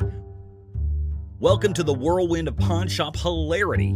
Our unsuspecting star walks in aiming for a ring appraisal and potential pawn deal. Little did they know, they were about to join the ranks of pawn shop legends in a tale of marital madness. I wanted to get it appraised, see how much it might be worth. Okay. Hold on to your hat. Drama unfolds as accusations of ring-napping soar, plunging the spouse into an emotional roller coaster over the disappearance of their precious bling. The tension is so palpable, you could carve it with a jeweler's precision. Okay, when I give you an appraisal, that's not how much I'm gonna give you in pawn. Okay. But hold on, our hero clarifies, I'm here for an appraisal, not to pawn. Hugh gasps in the realization that pawn shop language got lost in translation. The spouse is in disbelief, and we can almost hear dramatic music building up in the background. You wanted an appraisal on this ring. Plot twist, the ring allegedly transformed into bike parts? Is this a pawn shop or a two-wheeled saga? Accusations fly faster than a speeding bike, plunging us into a marital showdown. Why'd you take my ring? Echoes through the pawn shop halls. Why'd you take my ring? Well, I wanted to see how much it was worth. Our hero is left flabbergasted, caught in the crossfire of accusations and domestic mayhem. I just wanted to know its worth, they exclaim, trying to defuse the explosive situation. But alas, emotions rage on. Yesterday you said you needed bike parts and didn't have the damn money. And all of a sudden you got my damn ring. Unexpectedly, a wild punch appears. The spouse transforms from the drama unfolds. They assert their right to park no matter the odds. Suddenly, I'm patiently telling you, dude, park your spots out. Meanwhile, our hero, undeterred, asserts, I'm not going nowhere, as if the van gods themselves had bestowed upon them a divine parking mission. In a shocking turn of events, our hero literally stops, drops, and rolls on the store carpet, leaving everyone perplexed. The guy in the refrigerator. In this episode of Hardcore Pawn, we are taken to the time when a crazy man entered the shop, and when no one was looking, he took refuge in the refrigerator for reasons unknown. Thankfully, this man had spotted the crazy man and went to Ashley and others to let them know. At first, no one would believe him, but by the looks, he looked quite genuine, so they followed him up to the spot where the fridge was. Still hardly believing the man, they went to open the fridge, and boom! The man was curled up inside, about to make the refrigerator its new cozy little home. I don't know what y'all doing over here. There's some mother in the refrigerator. What? The whole situation was so absurd that not a single person in the whole shop could believe that there was a whole person hiding inside there. Good thing that they have security in the shop, so the man got what he deserved. What the are you doing? Fake earrings. Two sassy black queens strut into the pawn shop, flaunting earrings worth $350. The seller, bewildered, questions their cash craving. They snap back. How you doing? Good. I'm here to pawn these earrings. Okay. Honey, our financial drama is an Oscar-winning secret. The seller innocently inquires about the swearing, prompting the girl to unleash a verbal firework. Trying to get $350 for them. Why do you need the money? It's none of your business why I need the money. As he fumbles to record the chaos, he realizes these queens can turn from pawn shop patrons to drama divas faster than his slowest sale. Talk about a speedy emotional roller coaster. Why are you swearing? Because you asking me why I'm coming in here to handle my business. In the midst of the jewelry saga, it's a linguistic roller coaster. The seller's ears are bombarded with jewelry, loan me my money, and a kid-eating crisis. What does my sign say? Jewelry and loan. This jewelry, loan me my money. I got to feed my kid. The drama unfolds faster than a soap opera, leaving him nervously counting non-existent diamonds. Talk about a pawn shop sitcom. Man, you getting on my nerves, dog. How'd you get You this? ain't even looked at my Do you know that these aren't real? In the sizzling pawn shop showdown, the women insist their earrings are as real as their sass. The seller, sweating in the Lacote, tries to diplomatically handle the diva duo. It's a battle of bling, attitude, and a heat wave, all under the watchful eye of leather-clad thermometers.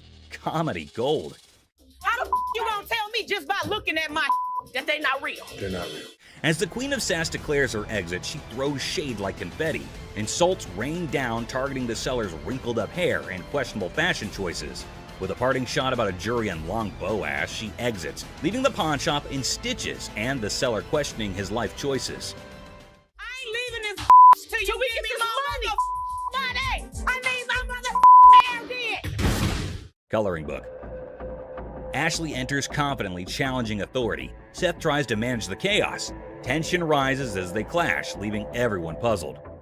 Don't come in here thinking that you know everything in your like. I didn't know you should anything. go off and like run back to Hawaii where you bought that shirt. Unearthed Gems, a JFK coloring book from '62, and a Frank Zappa one from '82.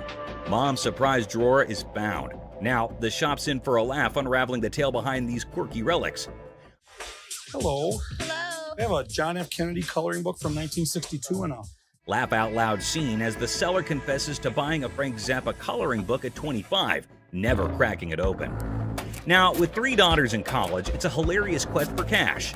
The quirky relics become the center stage for a funny exchange in the pawn shop. So why do you want to get rid of it since you loved him so much? Well, I have 3 daughters in college and I need money.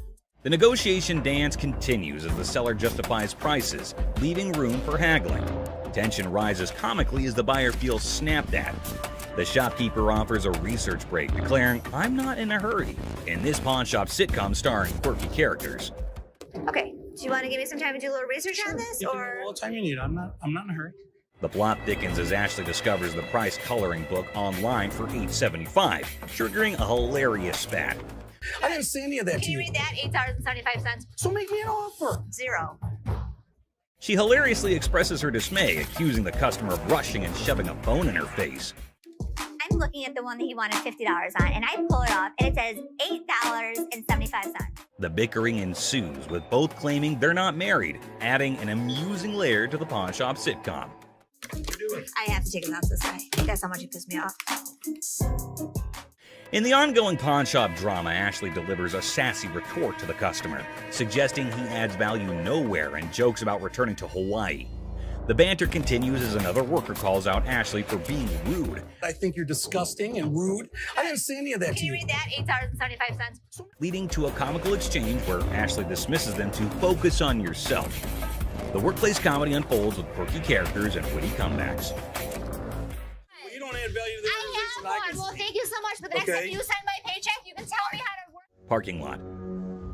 Cue the workplace alarm. The notorious parking lot gambler is back, and the office crew is on high alert. With a battle cry of "Let's go get him!" they embark on a mission to catch the elusive man of many lands, or as they dub him, that lady Pakistan. Office drama just hit the jackpot. What gambling again in the parking lot? Meet Robert Robertson, the maestro of sports memorabilia, introducing himself to Dennis in a pawn shop saga. The plot thickens as he unveils a treasure trove of Detroit Lions autographs salvaged from his sister's basement flood. Forget superheroes, this guy's heroics involve rescuing signatures during a Union picket line water ballot. All right. Here's Robert. Robert, Nice to I'm meet you. Dennis. Nice to Nice meet to you. meet you, Dennis. Yeah, I got an item here. You might be interested in. In the wild world of pawn shops, Dennis is hit with a first, an NFL labor strike poster. As Robert pitches his Union picket line relic, Dennis, caught between fandom and frugality, contemplates the value. It's a negotiation dance where even the poster's wrinkles have a say, and Dennis dreams of a dad who'd splurge on a heartbeat. What, Steve Bacchus? This is the first time a guy actually brought in an NFL labor strike poster. Dennis and Seth, the dynamic pawn shop duo, are advised to step up their deal-closing game. In the battle of signatures, Robert's pitch clashes with Dennis's detective skills. It's a showdown of history versus water stains, where even a tear is more drama than a soap opera. Selling history hard, selling water-stained history a comedic challenge. One just like this mint, though, and he got $950 for it. Right, so if that was mint, why would you want $1,000 for this? In this hilarious haggling carnival, the pawn shop pros are on their knees, throwing cash offers at Robert for the water-stained NFL labor strike poster. It's a dollar dance-off with Dennis and Seth, and they're juggling 20s like it's a comedy club. In the end, it's 5 20s that win the bid, leaving Robert with a pocket full of paper and the pawn shop crew high-fiving over their historic steal. $75? No way. Offering you just $100 cash money right now would make it. Gold earrings. In the golden world of earrings, Ashley and the customer embark on a carrot quest. The earrings sparkle, but the price tag dims the shine. The customer eyeing the digits suggests a hilarious plot twist, an exchange proposal that could turn this jewelry journey into a comedic barter ballet. I was looking for some gold earrings. You are in the right department. In the dazzling dance of earrings and dollar signs, the customer flips the script with an exchange proposal. Ashley, the jewelry juggler, contemplates the weight of the situation, hoping those earrings don't tip the scales against her. It's a hilarious jewelry version of Let's Make a Deal, where carrots and comedy collide. Well, what we can do is I can take those and apply money towards these. In the Comedy Club of Carrots, Ashley drops the punchline, a whopping $500 for the desired earrings.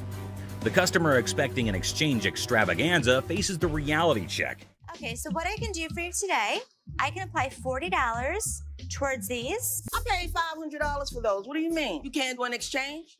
Ashley, the weight wizard, spills the carrot beans, revealing that these earrings are more featherweight than a dieting hummingbird. It's a priceless jewelry negotiation that has the audience and the scales in stitches. Okay, I can't give you $500. Why you can't? Because it's not worth. In this comedy climax, the customer unleashes carrot chaos, insisting her earrings are weightlifting champions. The tension escalates as she dubs Ashley Boo, but a touch sets off a mini drama. I know how much these cost, boo-boo. Because you screamed that they're gonna get you more money, boo-boo. The pawn shop becomes a carrot battleground, and Ashley's final offer of $175 is the punchline that sends the customer storming out, leaving the jewelry saga in a carrot cloud of comedy. Everybody else good. Pose made you Fake diamond. In this wild pawn shop showdown, two characters storm in like a tornado, armed with an attorney and a demand for $900. The seller, caught off guard, awkwardly requests a card while the attorney seems more like a background dancer in a chaotic legal dance. It's a scene where negotiations are more like a comedy sketch, leaving everyone wondering if they stumbled into a legal circus. I got my lawyer with me. This is wrong. Show me your card. I don't have a card with me. My attorney. Customer unveils a questionable earring, claiming it turned his ear into a rainbow. The seller, armed with skepticism and a keen eye, dissects the earring, declaring it a fake diamond disaster. So what do you want to do today? You want me Can to I get figure my money out? back? You want me to figure out why your ear's turning a different color? Is that a real diamond? Enter the legal cavalry. The customer brandishes a lawyer in the name of mismatched receipts and the ear that turned technicolor. It's a jewelry malfunction turned legal circus, and the pawn shop is now the stage for hilarious gemstone saga.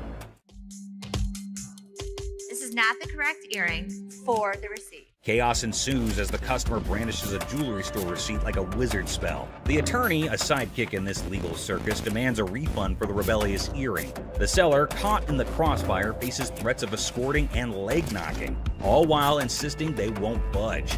It's a legal showdown where the only guarantee is a laugh-out-loud twist around every shiny corner of the pawn shop arena.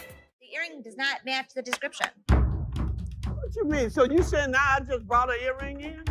The customer, armed with a kaleidoscope ear and a refund demand, insists the seller turn around and walk that butt out the door. The seller, invoking a hint of pawn shop diplomacy, proposes a negotiation dance, but warns, keep your butt back there. Cue the dramatic soundtrack, man, it's a comedy in motion. An evil woman anthem echoing through the pawn shop arena. Get out.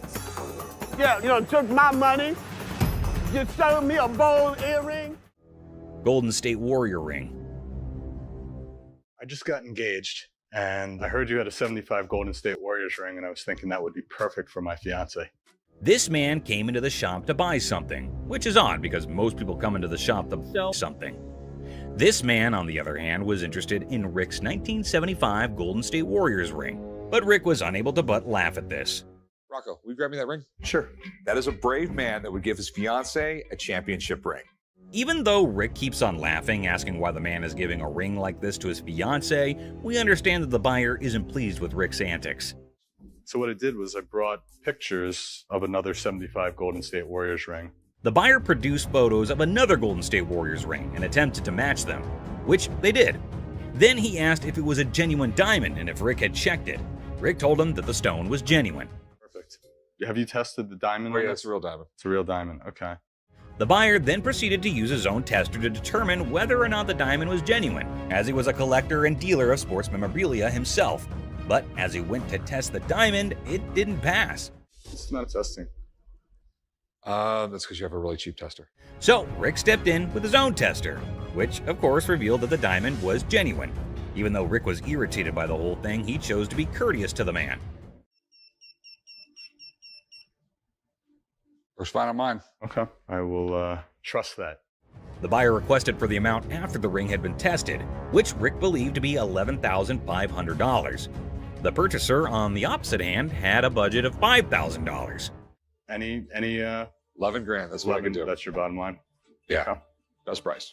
Because Rick refused to go any lower than $11,000, the buyer was forced to leave the business unhappy and empty-handed. I didn't think he was going to go 5,500, but I thought, he'd work with me a little bit. But he seemed like he wanted to punch me in the face. Wells Fargo's safe deposit box. What do we have here? Well, we got a Wells Fargo strong box. This man arrived with a Wells Fargo safe, an antique ball and chain, and a couple ancient handcuffs.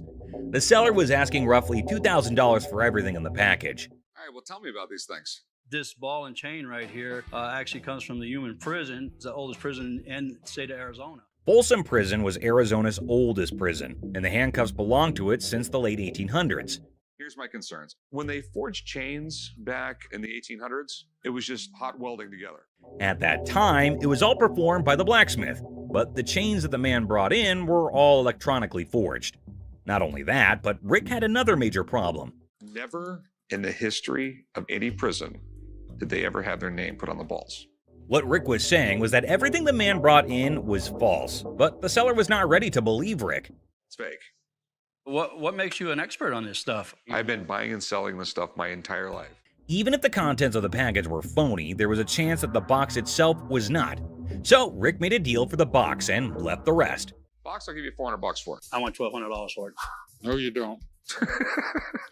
And the transaction was completed for $400.50. The seller left, and Rick subsequently decided to consult with an expert about what he had purchased. Okay. 19th century strongbox, Wells Fargo. Following a thorough examination of the box, the expert asked Rick the following question. First things first. Have you already bought this? The box was just as false as the other items Rick did not purchase, and the expert agreed. It's a complete fake. Damn it, Rick. Mystery guy.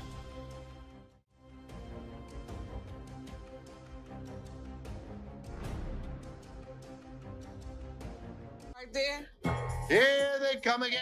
Hang on to your hats, folks, because we're diving into one wild tale. Picture this, a mysterious dude looking like a secret agent casually strolls into a pawn shop, acting like he owns the place. The shopkeeper, eyes wide open, can't help but stare at this walking enigma. I mean, who wouldn't? He's like a riddle on two legs.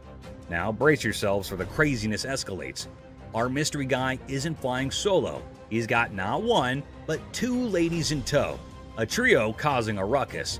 They swagger up to the counter, and out of nowhere, the guy dramatically declares that the ticket he's waving is faker than a rubber chicken. Everyone in the shop, imaginary files included, gasps in surprise. Her on the ring, or get the ring back. She's got a receipt. Let me explain to you. This is a counterfeit ticket.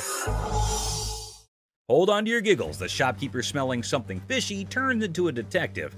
With a sneaky grin, he tells the trio to chill and confidently says, "I'll prove it's a fake." The suspense builds as he brings out the real ticket, examining both like he's some ticket art connoisseur. This is the amount of numbers that are here. Okay. Number 2 is state law mandates. Hold on to your funny bone. The shopkeeper spots the differences quicker than yelling "fake alert" with a big old grin. He declares, "Nice try, folks, but your ticket is faker than Monopoly money." Cue the imaginary mic drop in the background. But whoa, Nelly, the trio isn't throwing in the towel just yet. They get into an energetic discussion, pointing fingers, thrashing arms, and hollering as though they're contending in a yelling challenge. It resembles something out of a sitcom, and you can't resist the urge to chuckle at the idiocy.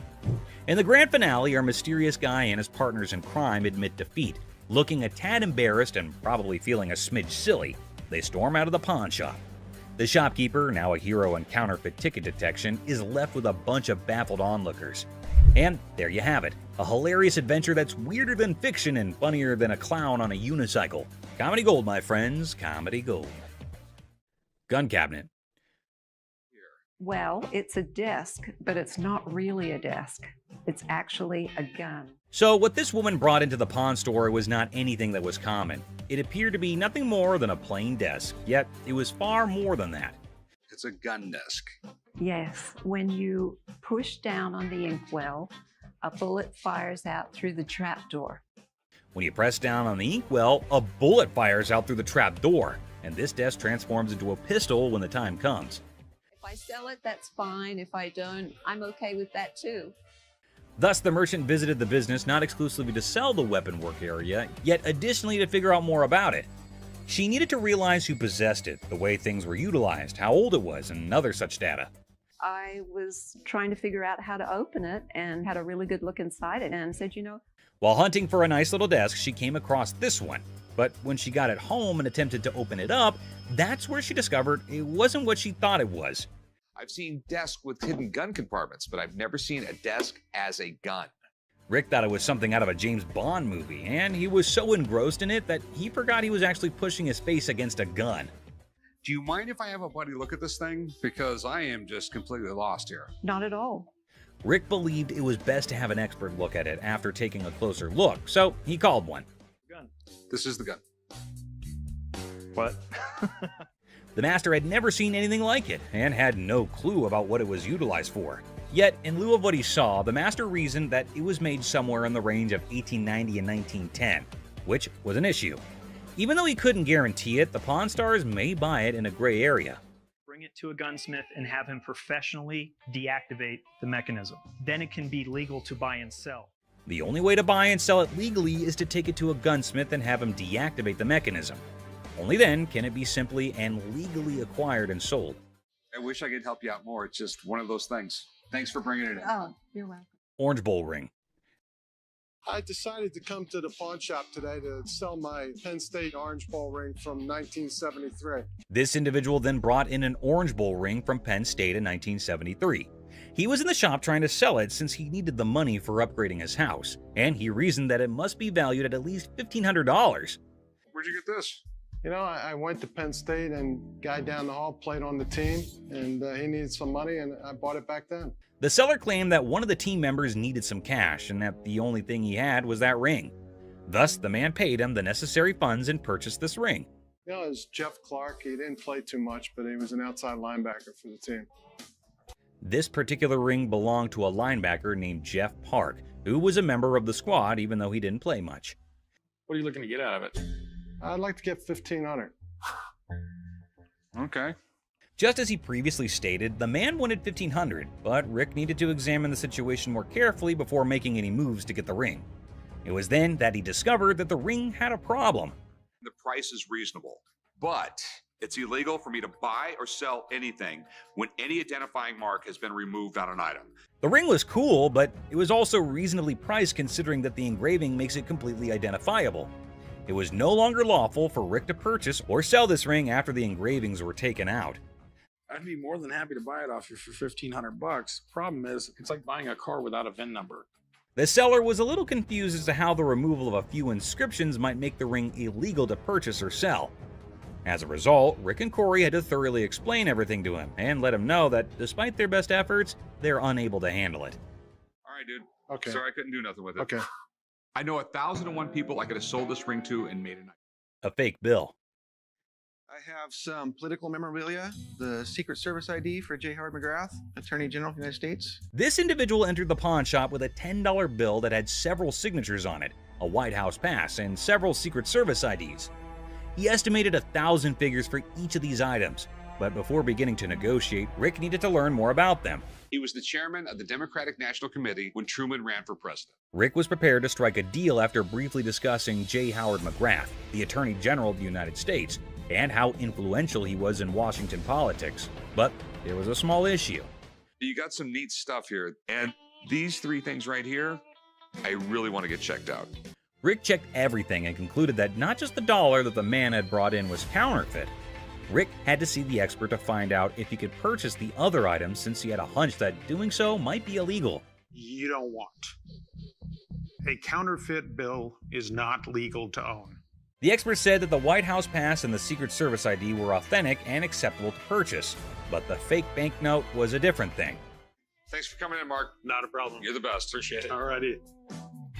Now that the expert had left, Rick was prepared to strike a deal. Aside from the fake bill, he asked the vendor what else he wanted.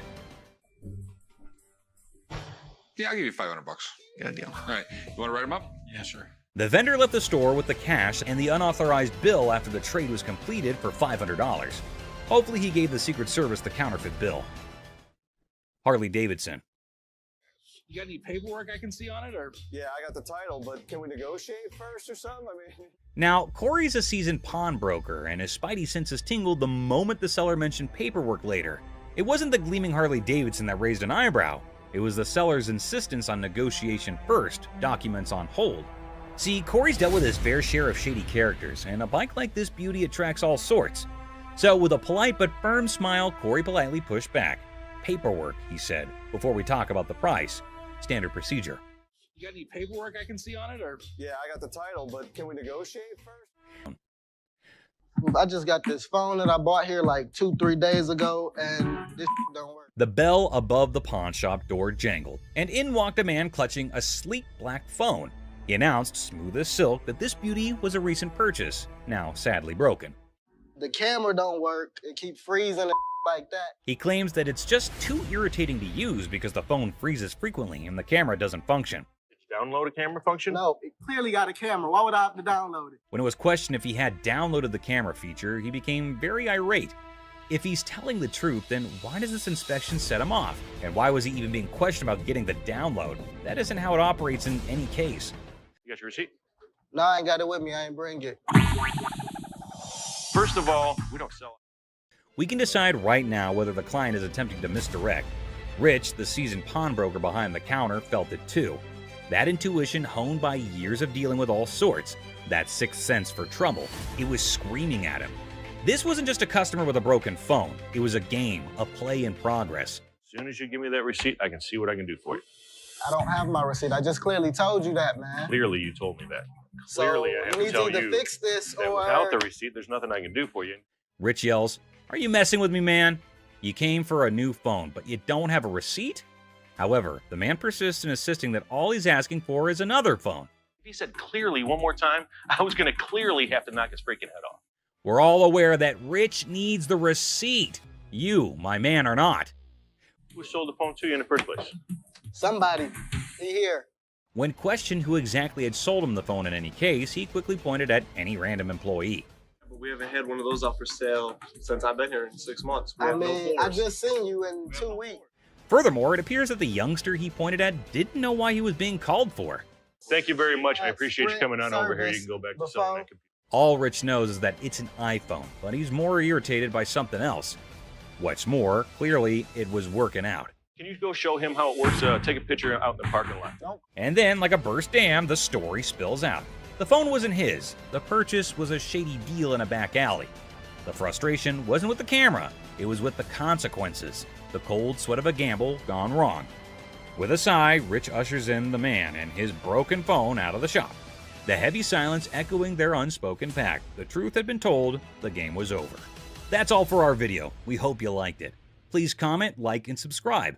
Don't forget to hit the notification bell for more videos like this. Share it with your family and friends. See you next time. Christina stealing money. Here's something curious happening. Les seemed to be very angry over that man. Don't know what that man was doing there and what he had done, which made Les angry. Let's see what will happen. Aunt stole the leftover money. Everyone there is so angry. What is going to happen now? Les is curious as he is sure that Christina cannot do this kind of stuff alone. There must be some other people supporting her in his play. Les is taking it to extremes and asking again and again if there's another one with her. Have you been working with any other employee? No. All alone without any knowledge of anybody else stealing from us, correct? Oh God, he asked her to send her to jail if she did not speak the truth. Oh my God, things are getting worse. She's not telling anything. Mother-daughter fighting. So there's a woman coming with her daughter. She showed some pieces of bottle and a collection of stamps. According to her, it is worthy, but actually it is not. Les asked her that it is not that worthy. Oops, the mother got angry at Les. Because for her, they are worth everything. What will happen now? So what you got? I got some really expensive stuff. Show me. Oh my God, the daughter charged a fire against her mother. You better don't. No, you... Girl, what the hell wrong with you? She triggered her and insulted her for her useless collections and oh my God, look, they're about to have a deadly fight. Oh God, the mother scratched her daughter. Les is stunned. They don't want... Get off my... What the is wrong with you? The mother and daughter are having extreme fighting conditions. Everyone around is watching them. Les is stunned and did not have any idea that this would happen or it might be very casual to them. around here. Get the up now. Okay, the guard has been called. The mother is still beating her daughter well and doesn't want to argue anymore. Both are screaming at each other. The security guard is letting them out. Oh my God, how embarrassing and strange it is to see mother-daughter fighting like that. The security guard gets them out and everyone is laughing at them. Astonished Les. I had to intervene. Okay. You don't know who the Man threatening Les. So a man entered the pawn shop and headed straight towards Les. Seems like it would be a happy deal with that cool customer. Okay, the man had an anniversary today, and so both are sharing some joys together. Seth and Les's fight. Les and Ashley seemed to be discussing some serious stuff.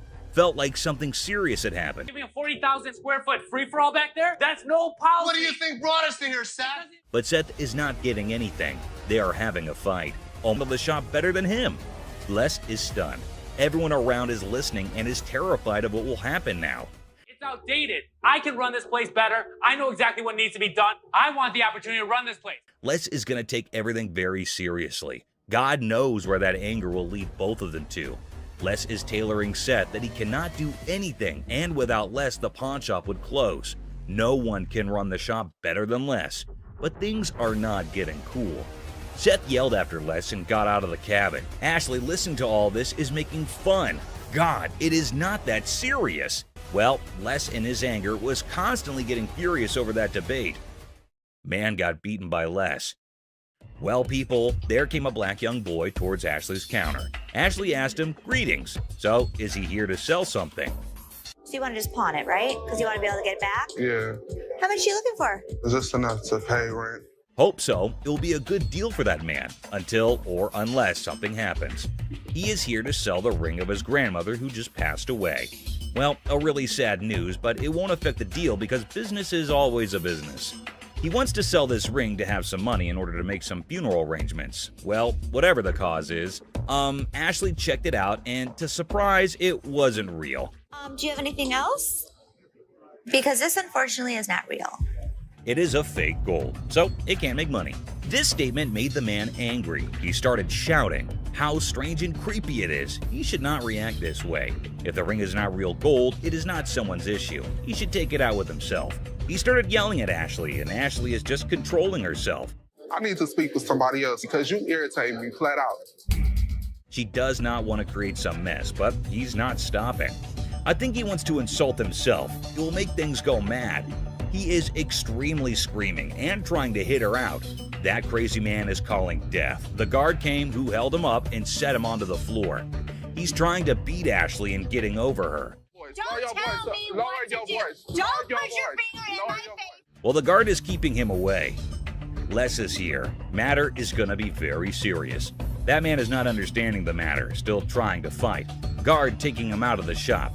Les is joined and is getting angry over that man. Les and the guard beat him and get him out. Oh my God, what a fight. That crazy man.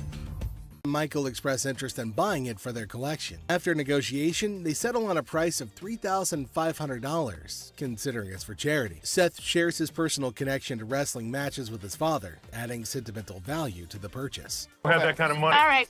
You. All of y'all. Bitch. If you want some help, talk to us like a human being. Aloha. There. The woman gets angrier and calls Ashley names. Ashley stays calm but tells her to talk respectfully. The woman leaves angrily and this situation doesn't get resolved.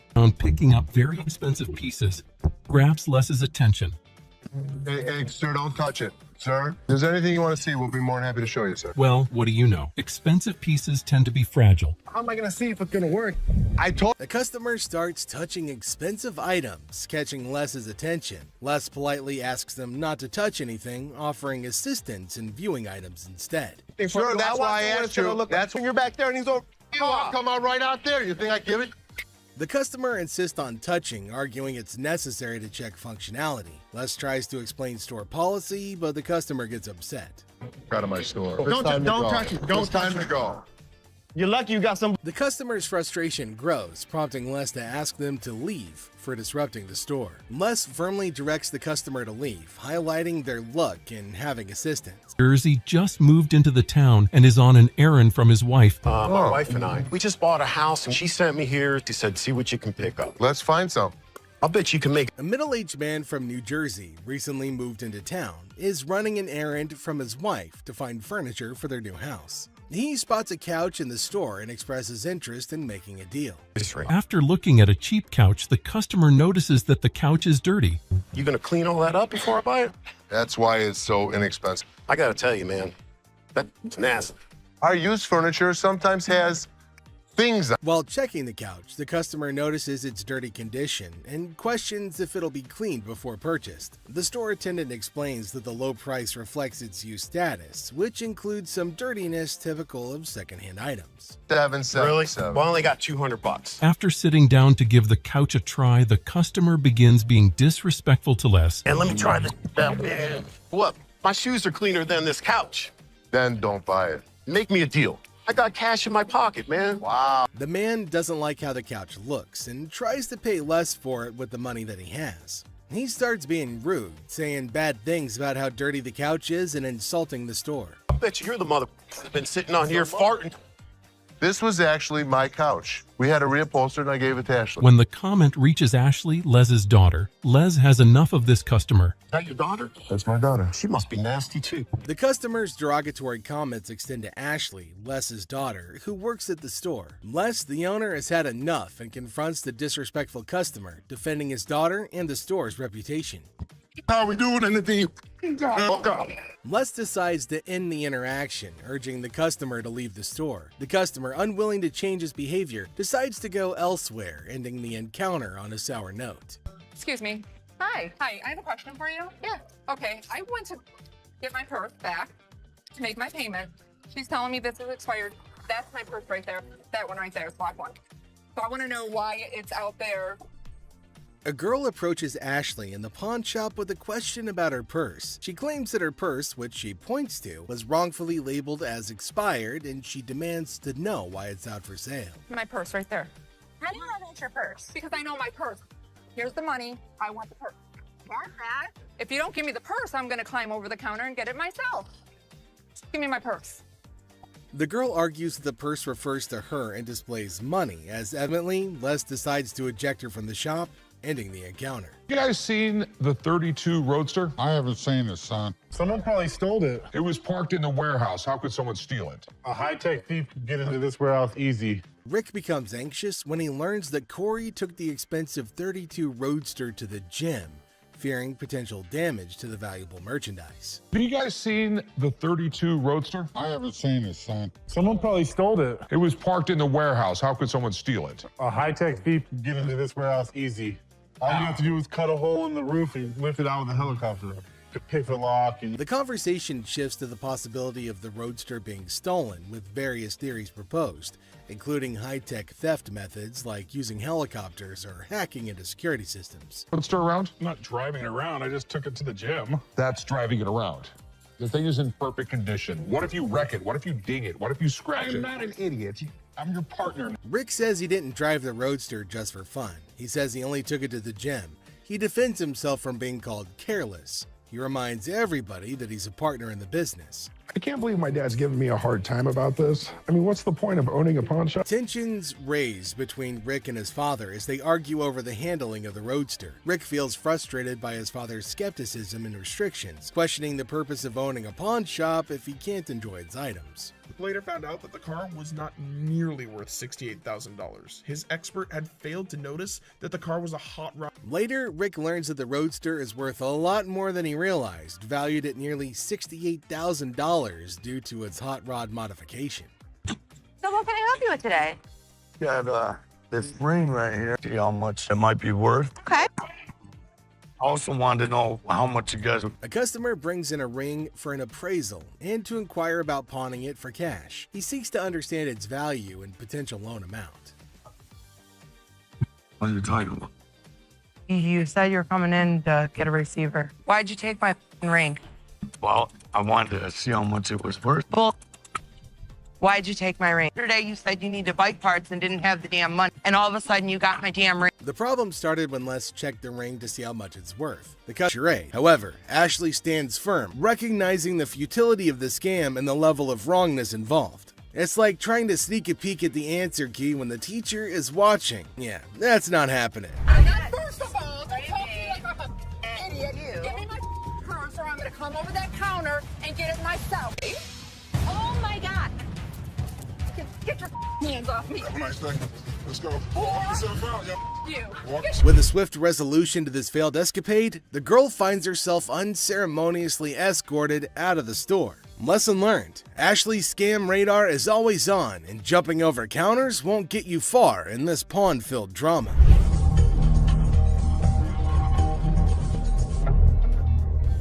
All right, deal.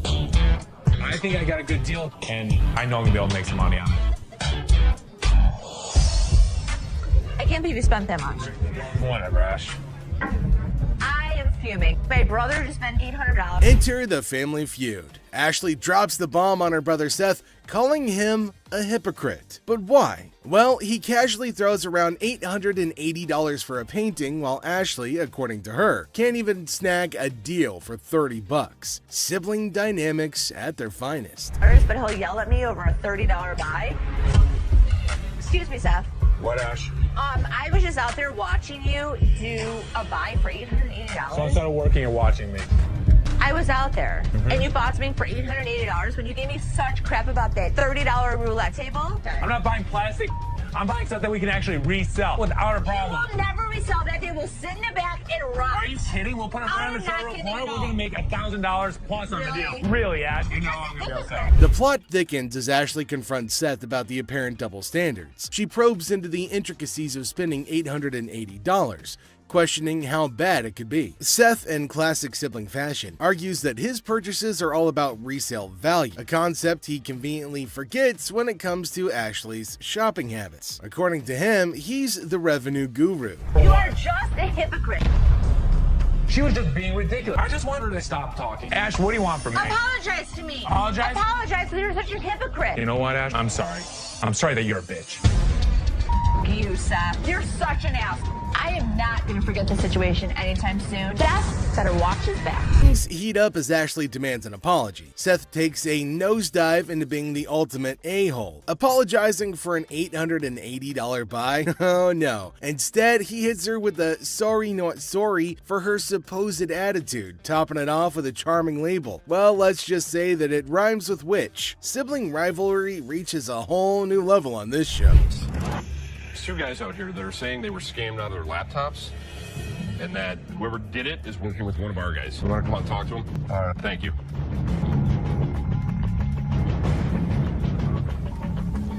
Who is it? Les is hit with some unexpected news. A few guys claim that they've been pawned by a girl from the staff. Les, ever the detective, approaches the situation with a mix of suspicion and humor, wondering aloud if he's either unintentionally swindling customers or if bizarre customers have taken up a new form of thievery. Tell me. She pawned 2 of our laptops, and she told us she was gonna bring them out to the back.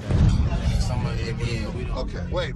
You pawned something? Yes, she had to take it to When her. did you pawn it? Today. Today. She Okay. had to take it to her. And the money? Yes. These two kids come in and talk about have some girl pawned 2 laptops. The plot thickens as 2 disheveled DJs step into the scene, laptops held hostage. The atmosphere turns somber as the weight of the situation sinks in. It's a strange occurrence that has everyone wearing expressions of confusion and concern. Les, with his seasoned cool, casually queries about the laptop's ownership, revealing they're registered under the mysterious girl's name. Split the money 3 ways, and one of my employees was gonna walk it out the back door. Either this is a new way for my employees to steal from me. To contact the owner because we want to. I am the owner. I'm just trying to switch the ticket so she can't have it. And it's in her name. No, that's why I wanted to know if I can't do it. The tension rises, but Les doesn't crack under pressure. Maturely handling the situation, he asserts that he needs the lowdown to work his magic and get those laptops back where they belong. It's a pawn shop mystery, and Les is the detective determined to unravel the peculiar case of laptops and loyalties. Because your sign is saying that I can get 30 days of free cash. If you're a new customer with us, first 30 days, you can get interest-free loan. You only pay $1 for storage. But it's saying if I brought a friend with me, that I can get 30 days of free cash. It's for an interest-free loan. Okay, so there came a woman at the counter. Let's see what she's gonna come up with. Is she asking for free money? I think she might possibly be mad, though it is kind of funny that she's got enough courage to come up and ask for money without investing anything. Now, the lady at the counter frowned and asked her if she paid or not. Intriguingly, she hasn't paid anything, but she's still asking for money. Holy shit, what's wrong with some people? You're just misreading it. No, you're misreading it. That's not what the y'all saying to say, bitch. It says I get free cash for 30 days in this month. You're not getting no free cash. Where does it say that? Who told you to get it? You did. I'm not talking to you. I need my cash. I need my cash. It says it right here. Free cash. Oh, and to make matters worse, she started shouting at her. Everyone around started looking at her, wondering what the hell was going on. Seth and Les get a little furious as everybody's just standing around trying to figure out what's going on. She started bullying her, but the lady tried to explain to her again that she misunderstood the agreement and they're not just gonna give her free cash. But this lady's just not listening to anybody. Well, Seth then enters, so who knows what's gonna happen now. I brought my friend with me. If you get a loan and you refer a friend, you can get 30 days, interest free. That doesn't mean we're just gonna hand you cash. What do you have to pawn? Come on now. You don't have to talk. I'm the Don't screaming. Can you read? Read what it says. I can read. I can read. People was waiting to get her. You don't have to pawn. Shut the Les entered and asked her whether she read the whole document or not, and she was not listening and constantly arguing and pointing to them as if they had done something wrong. Meanwhile, other women decided to intrude, and oh my god, it's gonna be funny. Looks like they've all decided to have a fight in the pawn shop. Wonder how that's all gonna end. And it looks like Les is gonna join in too. The other woman that just jumps in the middle. You gotta get me blind. People gotta get out your ass. You gotta get out.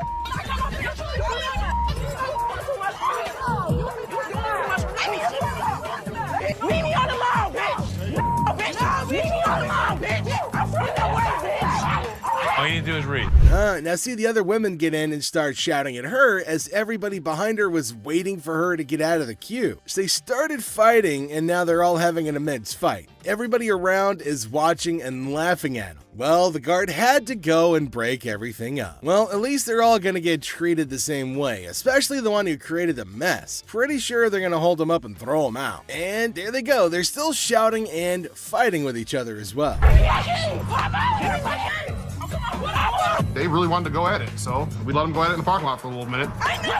All I saw was ass cracks and elbows. They were sent outside and they started beating on each other, holding each other by their hair. Man, they beat the crap out of each other and people around them were just watching and waiting and having a curious but funny conversation about their nonsense. Talk about a hella cringe episode. It's Robert. Robert, nice to meet you. Nice to meet you, Dennis. Yeah, I got an item here. Might be interested in. Okay, so there's a guy coming into the pawn shop with something in his hand, maybe a poster. But what's it for? He came to Seth and the other man and showed them this poster. Now it feels like they're interested in it and there might be a handsome deal between them. Detroit Lions players had signed. Did you drag it in? So during the flood, I seen it down there, and that's when I pulled it out. She went down there and she supported these people, and while she was walking the picket line, she would gather signatures. You got Williams over here. That's what, Steve Farkas?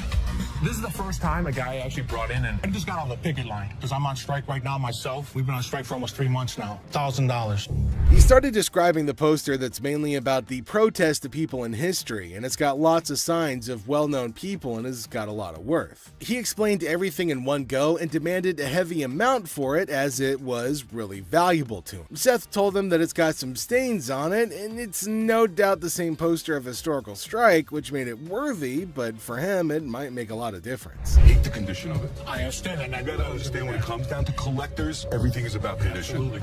And I'm sure if your dad saw this, jump on the heartbeat. Seth and the man explained that it's not about the worth that he's asking for in terms of thousands of dollars, but it's also about the condition of the poster, and it's not in a very good one. The man is continuously arguing that it's got signs all over it. If Les has seen it, that he'll definitely be surprised and definitely pay more than $1,000 bucks. Well, as for Les, he just came in. Sharper. They need to make an effort close these deals quickly. Through my research in that, I seen personally that one just like this Minto, and he got $950 for it. Right, man. So if that was me, why would you want $1,000 for this? He only had one signature. I have at least a dozen. But with this tear up here, Yeah, and the the condition condition it's in, the water stain on the bottom, it's just a hard thing to sell. Yeah, but even though it's in this condition, how many of it exist? Very rare. And it's uncertified. Right. You know. I'll sell for $5. Les judged the entire piece and told him that he's asking for too much. And later on, they further described that it's torn from the top and the bottom. And it's also got damage and they can't pay more for it. But he still won't agree to pay for it. But he did say that he'd charge $500 off of the amount, but they couldn't reduce it any further. Value? Let's make a deal. $75? No way. Who's gonna buy it from you? I'll just put it back in my basement, let it collect dust. Offering you just $100 cash money right now wouldn't make a difference, you're saying? 200. Nobody in life is ever gonna offer you more than us. According to Seth, it's a historical and cool piece and might be a profitable deal for them. So he asked the man if they'll pay $750 for it. But the man was stunned and said that they're paying too little. He said that you should pay more, but Les is arguing that no one can pay you more than this. You change your mind, we'll honor the 100. Which would you prefer, 520s or a $100 bill? 520 seems like more, wouldn't it? 520s. That's to me. 520s right now. 100 hours. Take it or leave it. 520s. Got a deal. $100. Thank you. Bye, man. Thank you. There's no question. It's a one-of-a-kind piece yet. It's a little bit of damage on it, but it's got a lot of autographs. I know we're going to make a profit. He asked for $200, but no, it's not going to be a good deal, and they told him to leave. The man in need got a severe shock and held up the poster thinking. Les again said that they can't pay more than $100, and after some time of quietness, they agreed to the deal. Finally, the happy deal was made.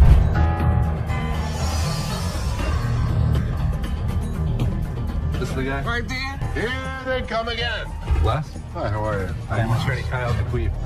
So there's a man, probably an attorney with two ladies along, coming inside towards Les at a pawn shop. Now, Les knew about it before. He asked for Les, and fortunately, he was at the counter. He asked why they had arrived at the store. She's retained me to represent her in regard to a ring. Okay.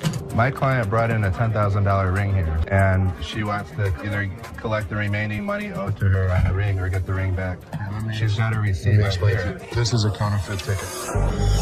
He said that he came here for the ring, which they bought from these ladies for $10,000, but they didn't pay and gave them the receipt. Now, he put up the receipt and showed it to Les and accused them of cheating and stealing from the women and taking their expensive ring. But Les was cool and controlled his anger. Whoever produced this ticket didn't understand this is the amount of numbers that are here.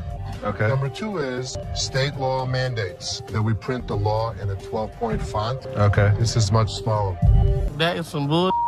It may be bull, but that's the truth. I don't know how I got mixed up. There's the game-changing point. Les, after listening to him, explained that he will reveal the truth now by showing the real receipt that they had. He went and came back with real receipts that they've been giving to the customers. There, he spotted major differences. He notified him of the major changes in the receipt that he brought. The man looked rather weak and stunned in response. Printing wrong or whatever, but this is the ticket he got from here. He didn't get it from him. He didn't get it from him. So now we just liars and we just come I'm here. not saying that you are. So you trying to send my son a lie? I wish I had better news for you, but That's bull. That's bull.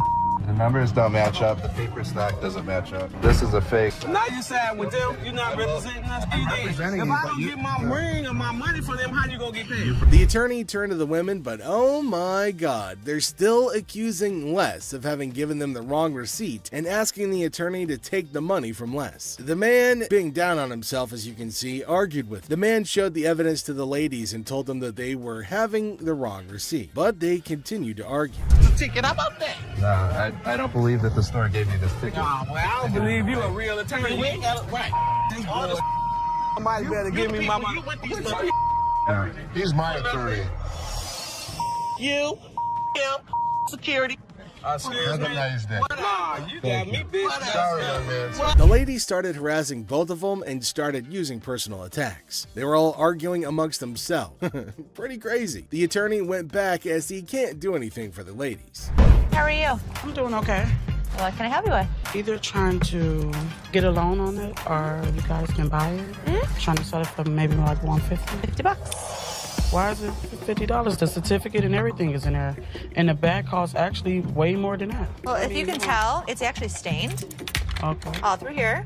I'm trying to sell it for $150 or get a loan $75 instead of the 50. Yeah, I wasn't interested in more than 50. If you know purses, then you know the. As our unsuspecting customer strolls into the kitchen at Chaos, little does she know what's cooking today. Ashley, patiently bracing herself for another round of absurdity, politely inquires about what the customer's looking to offload. The girl, blissfully unaware of the purse's actual value, confidently suggests a price that's almost a steal. It costs way more than that. Okay, but I'm not going to pay you for the amount that you think it's worth because it's stained. This is not one of the newer ones. This is not this season. I know about purses. It was torn. It was stained. It's not even the last season's bag. The thing is old. But you still willing to buy for $50 though, so if it wasn't worth it. And now the plot thickens. The lady asserts that if Ashley truly understood purses, she'd gladly accept the offered amount. However, Ashley, standing firm in her claim that the purse is torn and not worth more than $50, creates a hilarious clash of valuation difference. We even say $50. So they didn't say it wasn't worth it. Can I talk to somebody else? I don't want to talk to your pepperoni looking ass. Can I get somebody My pepperoni looking at. Pepperoni ass? I don't even know what that means. She take a look at her own ass? Can I get somebody else to talk to? It don't even matter. I don't have to talk to you. And I don't talk to you either, so why don't you go home? Leave Can our I talk store. to somebody Nope. else? Why do I have to talk to you? Because You I'm the disrespectful. manager. I'm disrespectful and you call me a pepperoni ass? Ugly ass bitch. F you. And it's time to cue the drama. Ashley throws out the bold figure of $50, and it hits the customer like a curveball she wasn't ready for. Feeling the heat, our lady teeters on the edge of diplomacy and blurts out the unforgettable line. She labels Ashley a pepperoni ass and decides that she'd rather chat with anyone but her. Talk about spicing up negotiations. 3 males walked into a pawn shop. One of the suspects stood at the door as a lookout while the other 2 suspects walked directly over to the display cases. So, like, these 3 guys roll into the pawn shop, just casually strolling in. The other 2 guys, they head straight to the fancy display cases. It's all got suspicious vibes.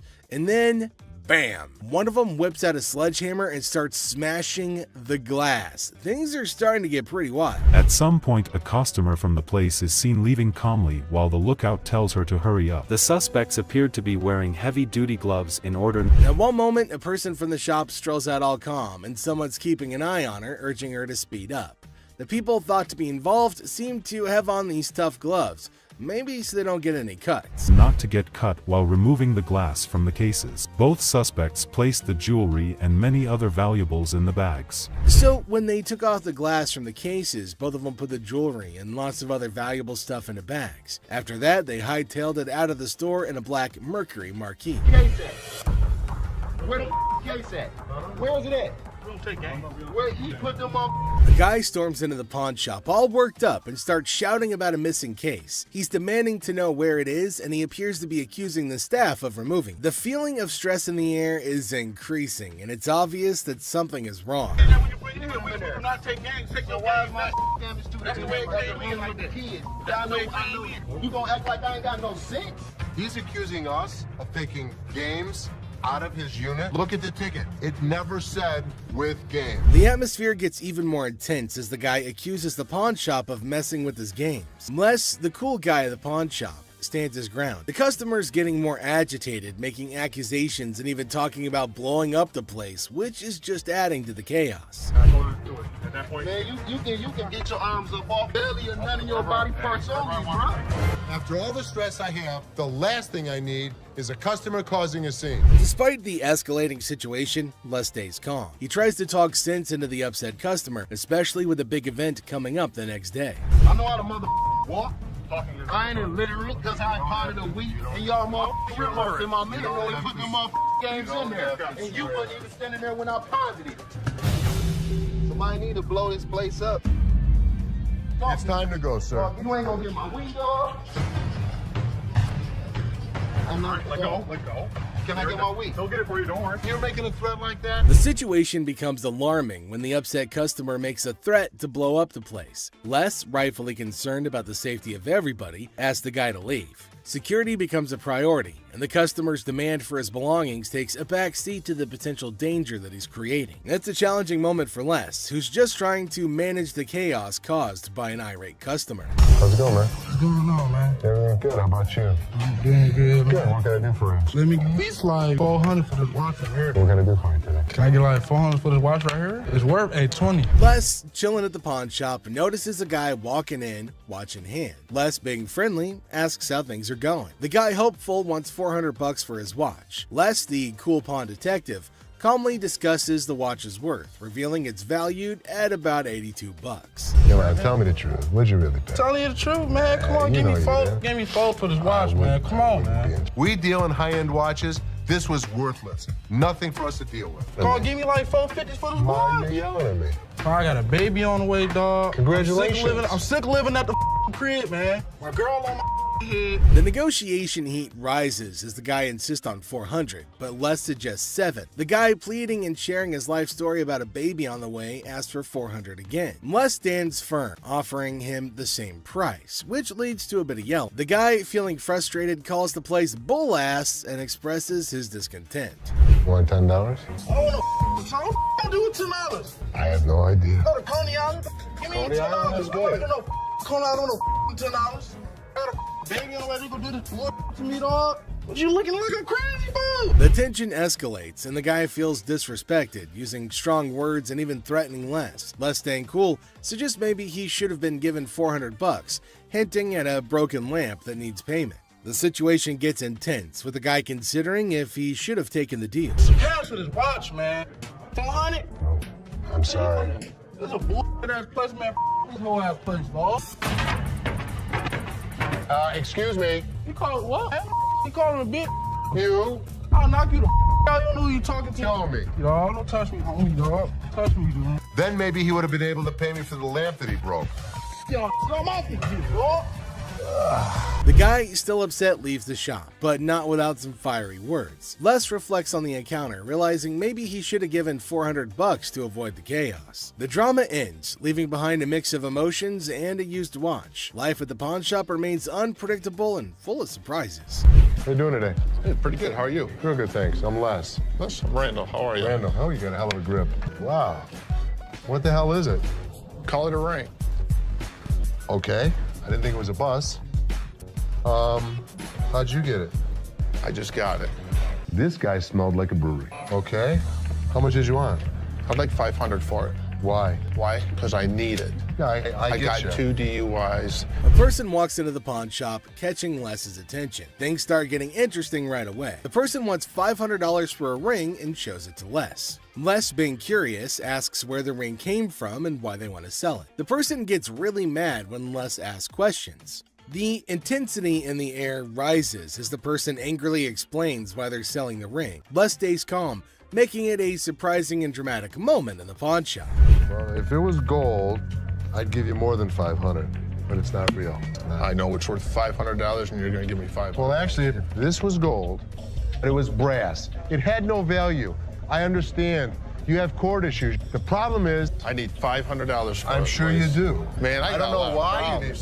As the conversation continues, Les drops a bombshell. He tells the person that if the ring were real gold, he'd offer a whopping $2,500. Feeling a glimmer of hope, the customer suggests, just give me the $2,500 then. Expectantly awaiting a positive response, Les, with a touch of humor, reveals the harsh reality. He explains that the ring is fake, not even worth $500, and he won't pay that much for a counterfeit ring. You gotta give me something for it. I can't give it to you. I'm sorry. Give it to me anyway. Man, you can give me something for it. No, you give me something Just don't for beat it. on the glass. This guy was drunk.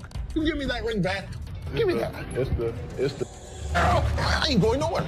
Man, get away from me. Get out of here! I go You man?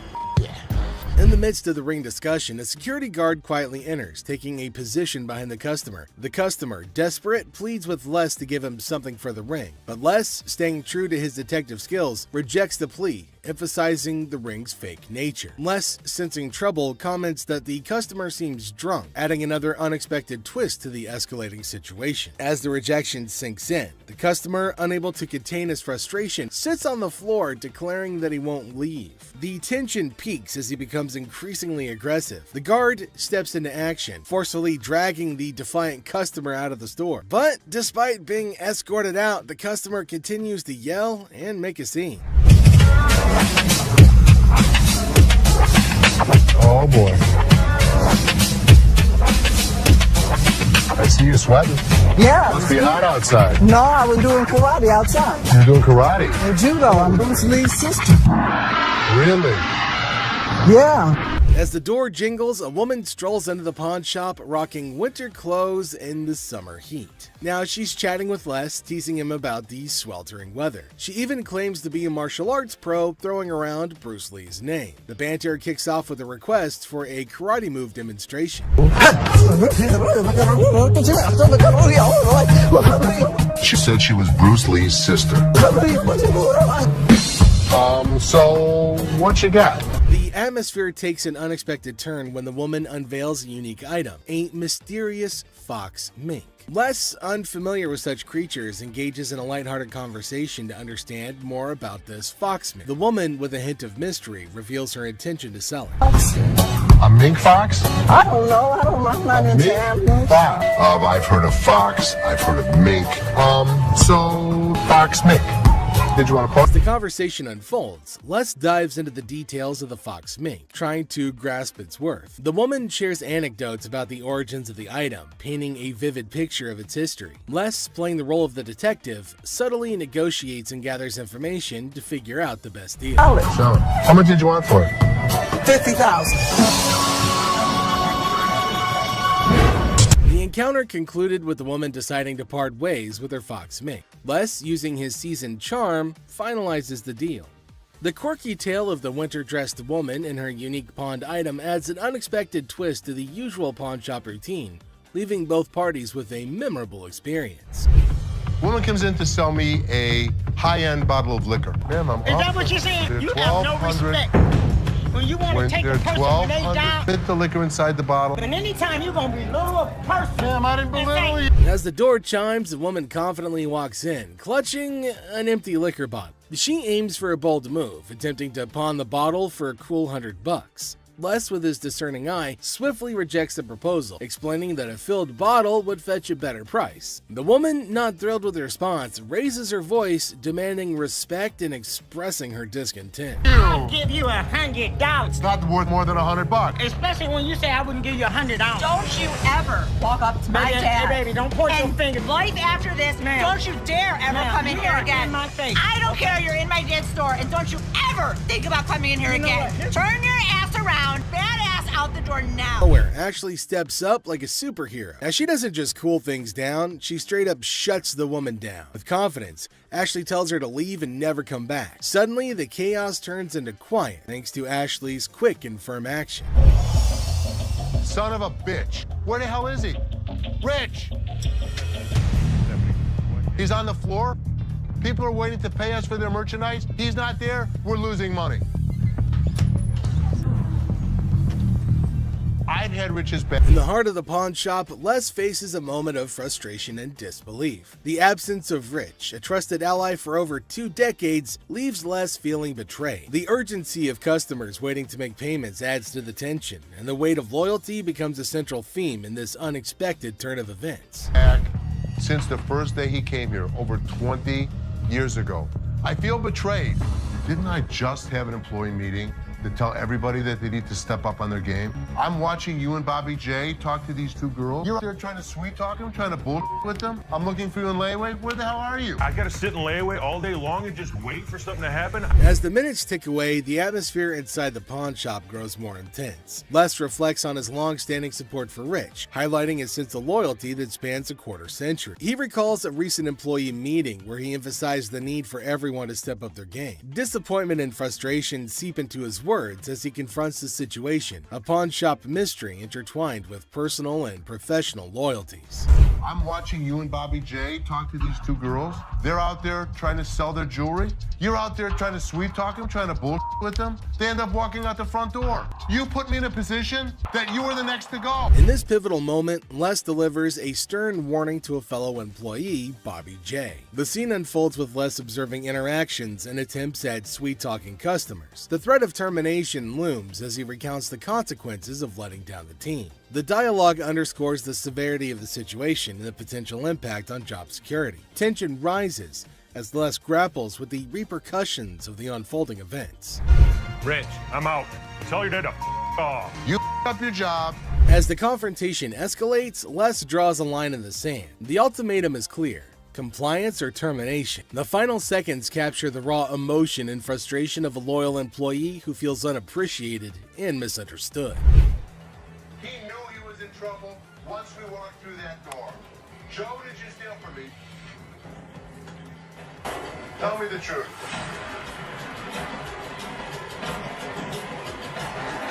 Inside the pawn shop, a sense of trouble looms as the head of security, Joe, faces a difficult moment. The air is heavy with anticipation as accusations are laid out. In a tense exchange, the truth emerges when Joe admits to stealing. The weight of the admission sets the stage for the unraveling of a trusted employee's actions. The detectives call in uniformed officers to put the cuffs on. And then he reaches into his pocket and pulls out an assortment of jewelry worth over $7,000. As the admission hangs in the air, the situation takes an unexpected turn. Detectives call in uniformed officers to apprehend Joe. A place built on trust is now shaken to its core as the true extent of the betrayal unfolds. You go this way. This is my loyal employee, my head of security, guy that I trust. The arrest unfolds and reality sinks in for the pawn shop owner. The disbelief is evident as a devoted employee, the head of security for the previous 3 years, is carried away in handcuffs. The emotional weight of the betrayal is clear in the owner's voice, which expresses the anguish of putting trust in someone who later proved dishonest. If he was, he could be anyone.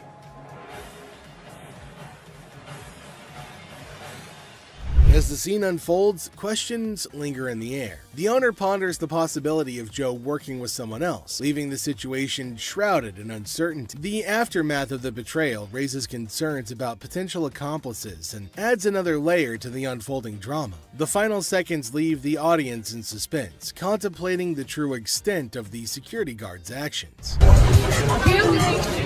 you her customer or mine? I'm talking to you. Come on. This lady got so irate because she wanted to be next in line. She wanted to be first. She felt that she was the most important out of every customer. You're next in line, so let me be right with you. Okay, well, come on. It doesn't matter. What the are you? You're not the police. I can talk to whoever I want to talk to. What are you going to do? You already know. In the opening scene, Ashley is at the counter with a lengthy line of customers. A sudden disruption occurs when a black woman attempts to cut in front of everybody else. Ashley confronts her, asking, "What are you doing?" The woman becomes upset, but Ashley firmly asserts, "You can't do that stuff here." Goodbye. Come back here. Let's talk right now. Take the receipt. What would you like to do with it, ma'am? I want to pay. Well, you have to go to those windows. I'm not, no. I come to this line any other time. Not at this window. It's Okay, well, I'm not going to stand in the line. in the wrong line. Get in the other line. And I'm not going to get in another line. I'm going to walk straight up to the damn window.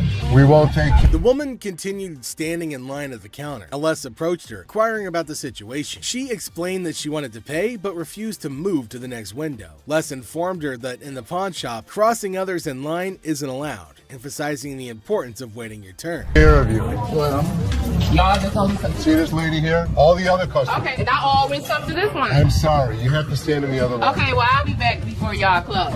You can do whatever you want in this line. She can't. Can't wait your turn. We'll be back later.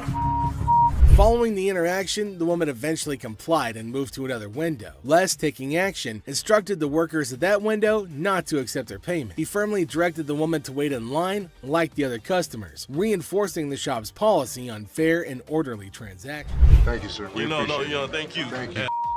Thank you. Yeah, jackass. Take your Bitch. Take Yeah, that's you. and get it to You. You make me.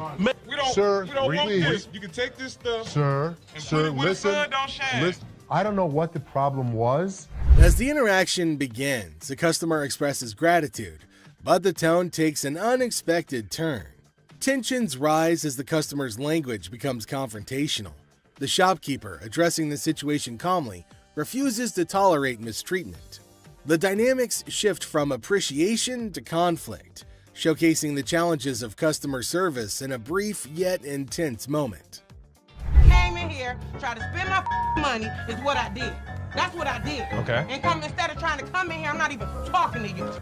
I need a liver transplant. Why? Seriously? They didn't even look at these cards. Sour Patch Kids. The narrative unfolds with the arrival of another customer, visibly intoxicated. The shopkeeper navigates the encounter with a mix of tolerance and assertiveness. The customer attempts to engage in banter, revealing signs of alcohol influence. The shopkeeper, unswayed, maintains composure and subtly addresses the situation, highlighting the challenges of dealing with individuals under the influence.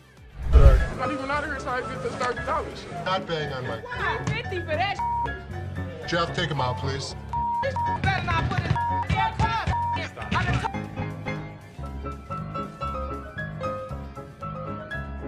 How would you? Man, what the?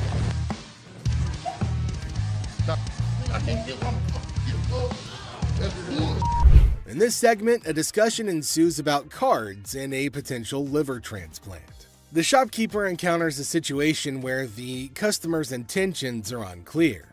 Misunderstandings arise, and the shopkeeper skillfully navigates the conversation.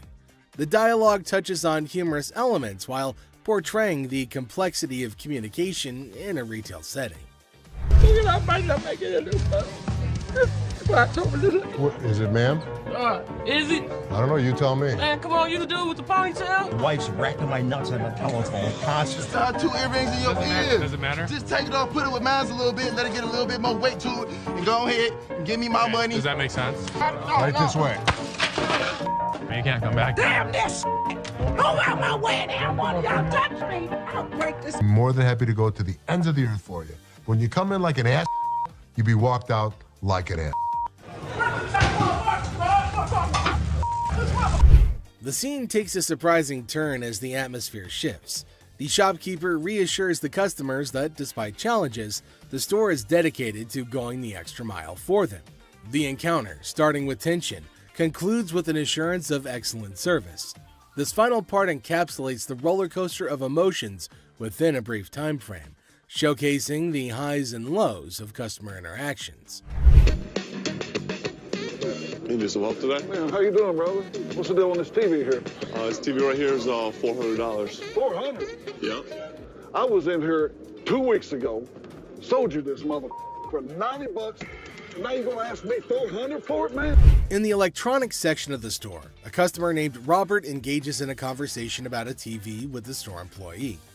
The casual tone sets the stage for what seems like a routine interaction. The customer questions the TV's price, sparking a humorous recount of a previous encounter where he claims to have purchased the same TV for a lower price. Are you kidding me? So you're making a $310 profit off me? Bull, man. Can I help you? Who are you, man? I come in here 2 weeks ago, just like I told this. Gentlemen. Do something with your hair, man. And then y'all gonna sell it for $400? You gonna make that much profit off me? As the dialogue unfolds, the customer expresses dissatisfaction with the marked up price, claiming the store will profit significantly from his purchase. A manager steps in, attempting to resolve the situation. Tensions rise as the customer questions the legitimacy of the price hike and demands a resolution, emphasizing the financial disparity between his purchase and the intended selling price. Brother, Where's your receipt? can you not understand English, my brother? No, I can't, my brother. I don't believe that he wants a TV for nothing. I'll just take the TV, man. No.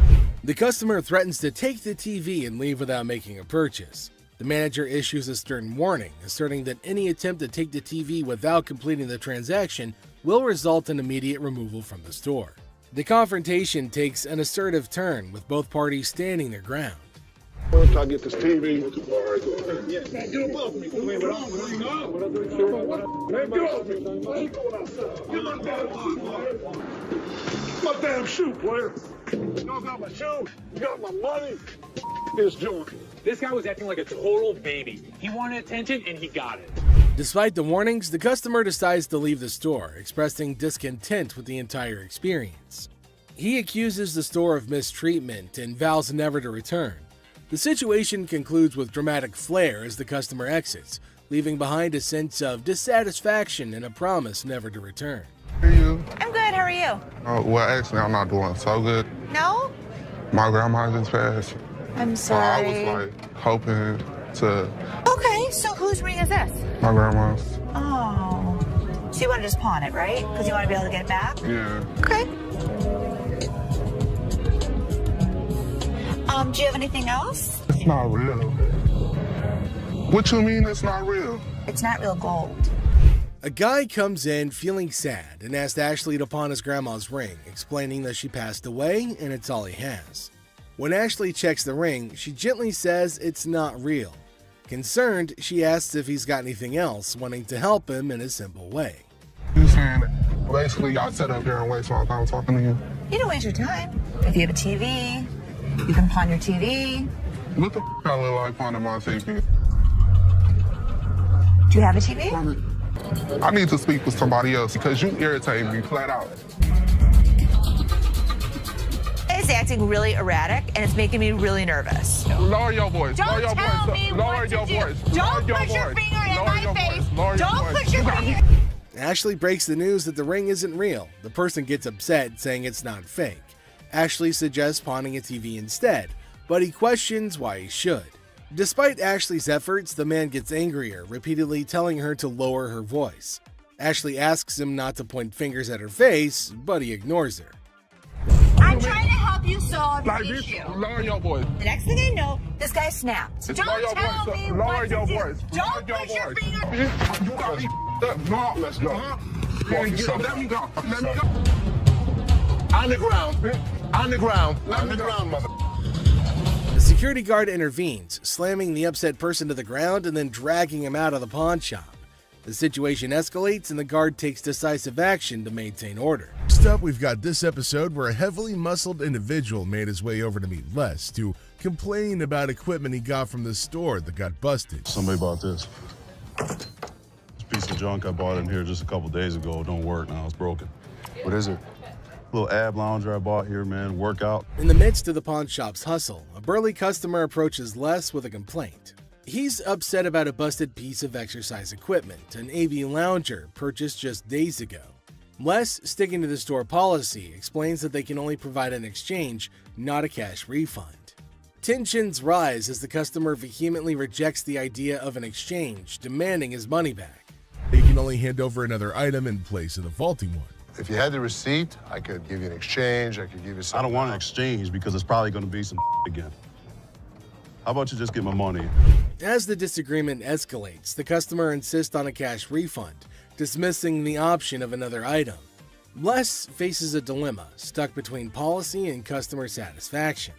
The clash intensifies as the customer becomes forceful in his demand for a monetary refund, setting the stage for a heated confrontation. Les could match him word for word without fear. Better be some money. Or what? Or what? There's going to be a problem. How about What that? kind of... Les, accompanied by his trusty companion Byron the Snuggle Bear, stands his ground. The customer challenges Les with threats of problems if he doesn't comply. Unfazed, Les maintains his position, asserting that the store's policy is non-negotiable. The heir becomes charged with confrontation as both parties refuse to back down. I don't need food. As things got super heated between Les and the customer, Byron tried to step in to calm the man down. As the situation reaches a boiling point, Les and the customer engage in a verbal showdown. The customer grows increasingly forceful and Les warns against physical contact. Byron attempts to mediate and calm the customer, but his intervention takes an unexpected turn, adding a new layer of tension to the already heated exchange. Really? The confrontation takes a risky turn when the customer, ignoring Les's warnings, attempts physical contact. Byron, in a misguided attempt to intervene, escalates the situation further. Les stands firm, refusing to be intimidated while tensions continue to rise. Les questions a man's marriage. Les uses a customer's words against her. There's trouble in the office, but Les reminds Seth that he's the boss. Les kicks off the day questioning a man's marriage, using customers' words against her. Trouble brews in the office, but Les asserts his authority as the boss, teaching a disrespectful man a memorable lesson. Les shows that he's not just a pawnbroker, baby. He's a boss in control.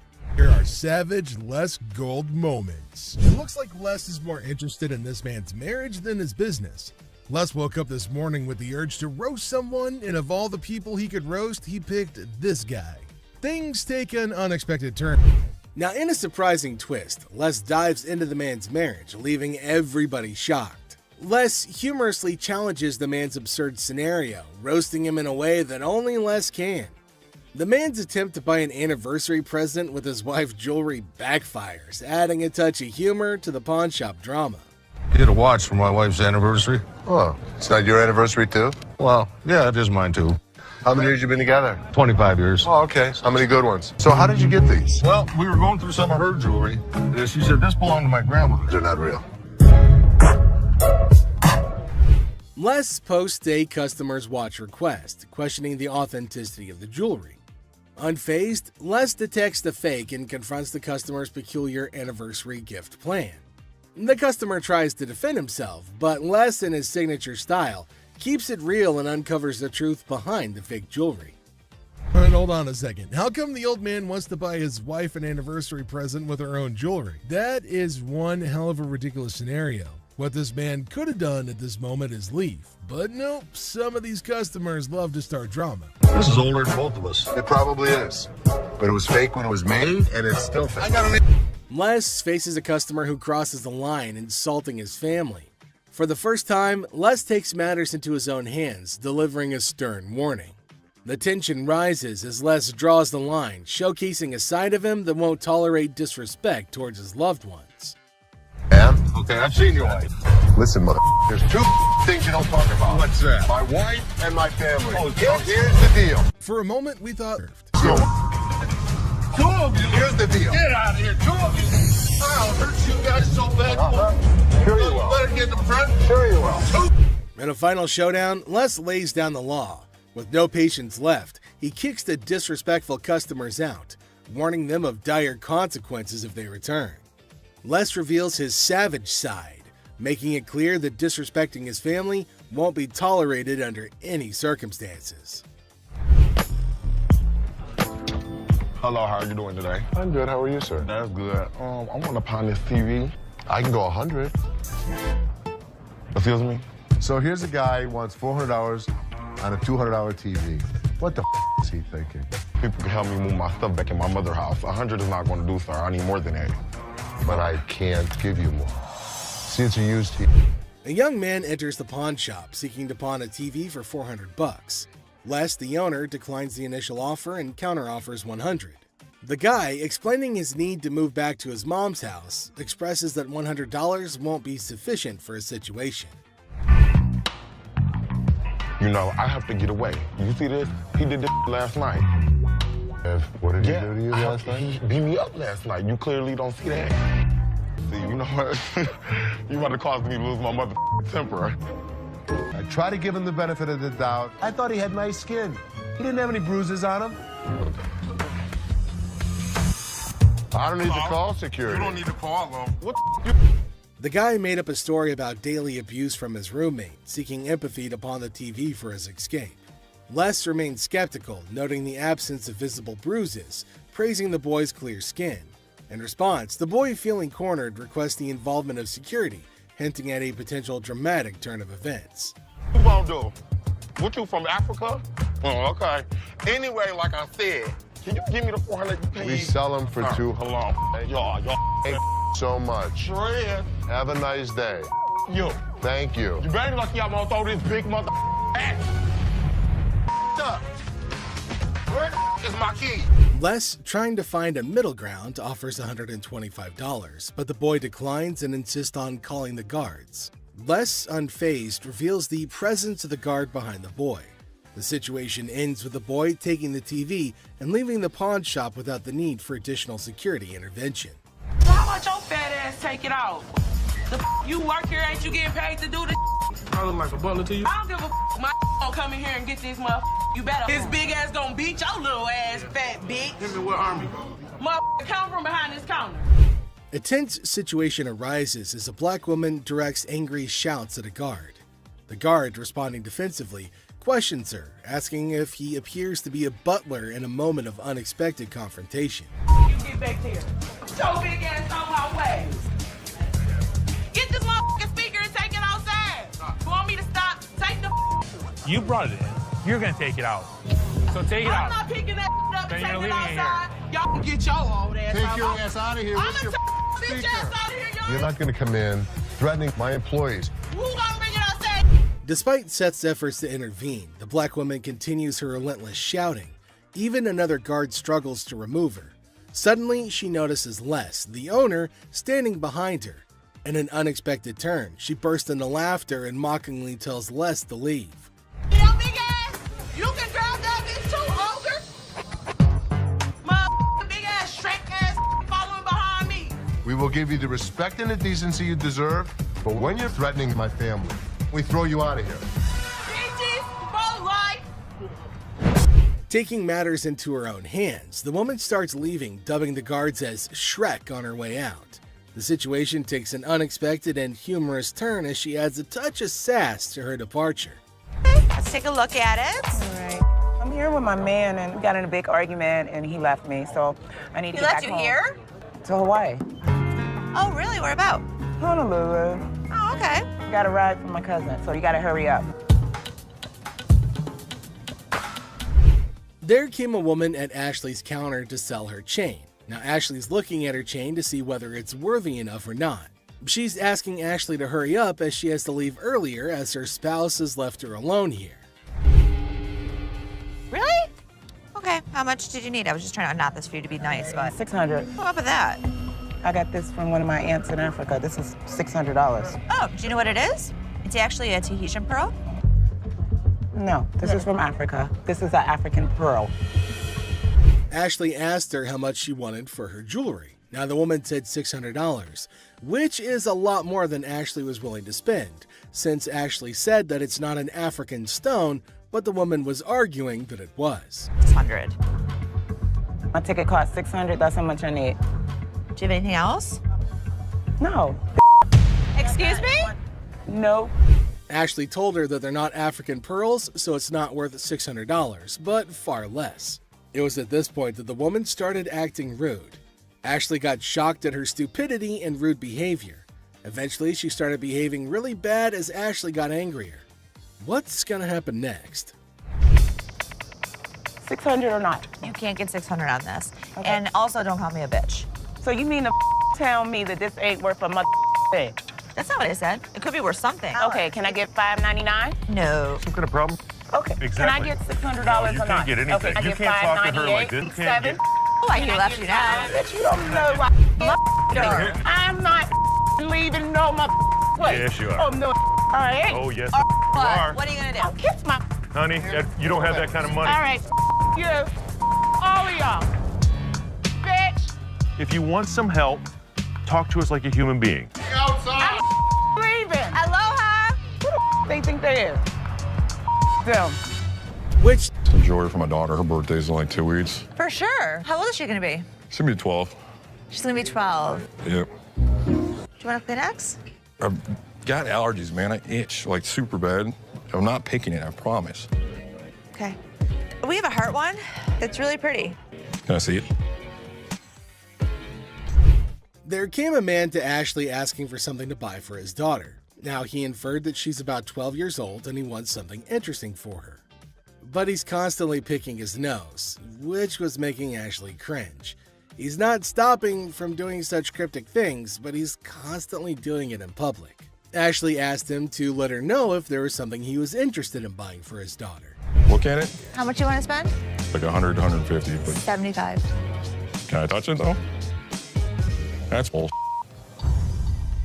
I was charging him like $75 on this watch just to give him a deal so he didn't have to touch it with his snotty hands. Can I see the sanitizer for a second?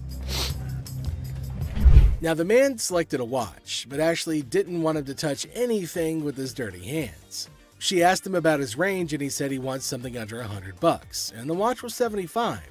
The man didn't agree to buy it. Now Ashley's just getting furious over his silliness. I'm gonna use sanitizer. Why don't you guys go yourself? I don't even care about the sale anymore. I just want him out of here. Ashley asked him to use sanitizer before touching anything in the shop, but he refused. And this is going to be a very serious problem. They're probably going to have a fight. Ashley got angry and asked him to leave despite no deal. She just wanted him gone. She didn't care for the deal or profit, but just getting him out of the shop. Well, then came the guards who made sure that he left, and Ashley used sanitizer everywhere on everything that he put his hands on. Well, that's it for today, everybody. Thanks for being part of the Hardcore Pawn adventure with us. We hope you like the drama and the surprises. Stay tuned for more pawn shop stories. See you next time.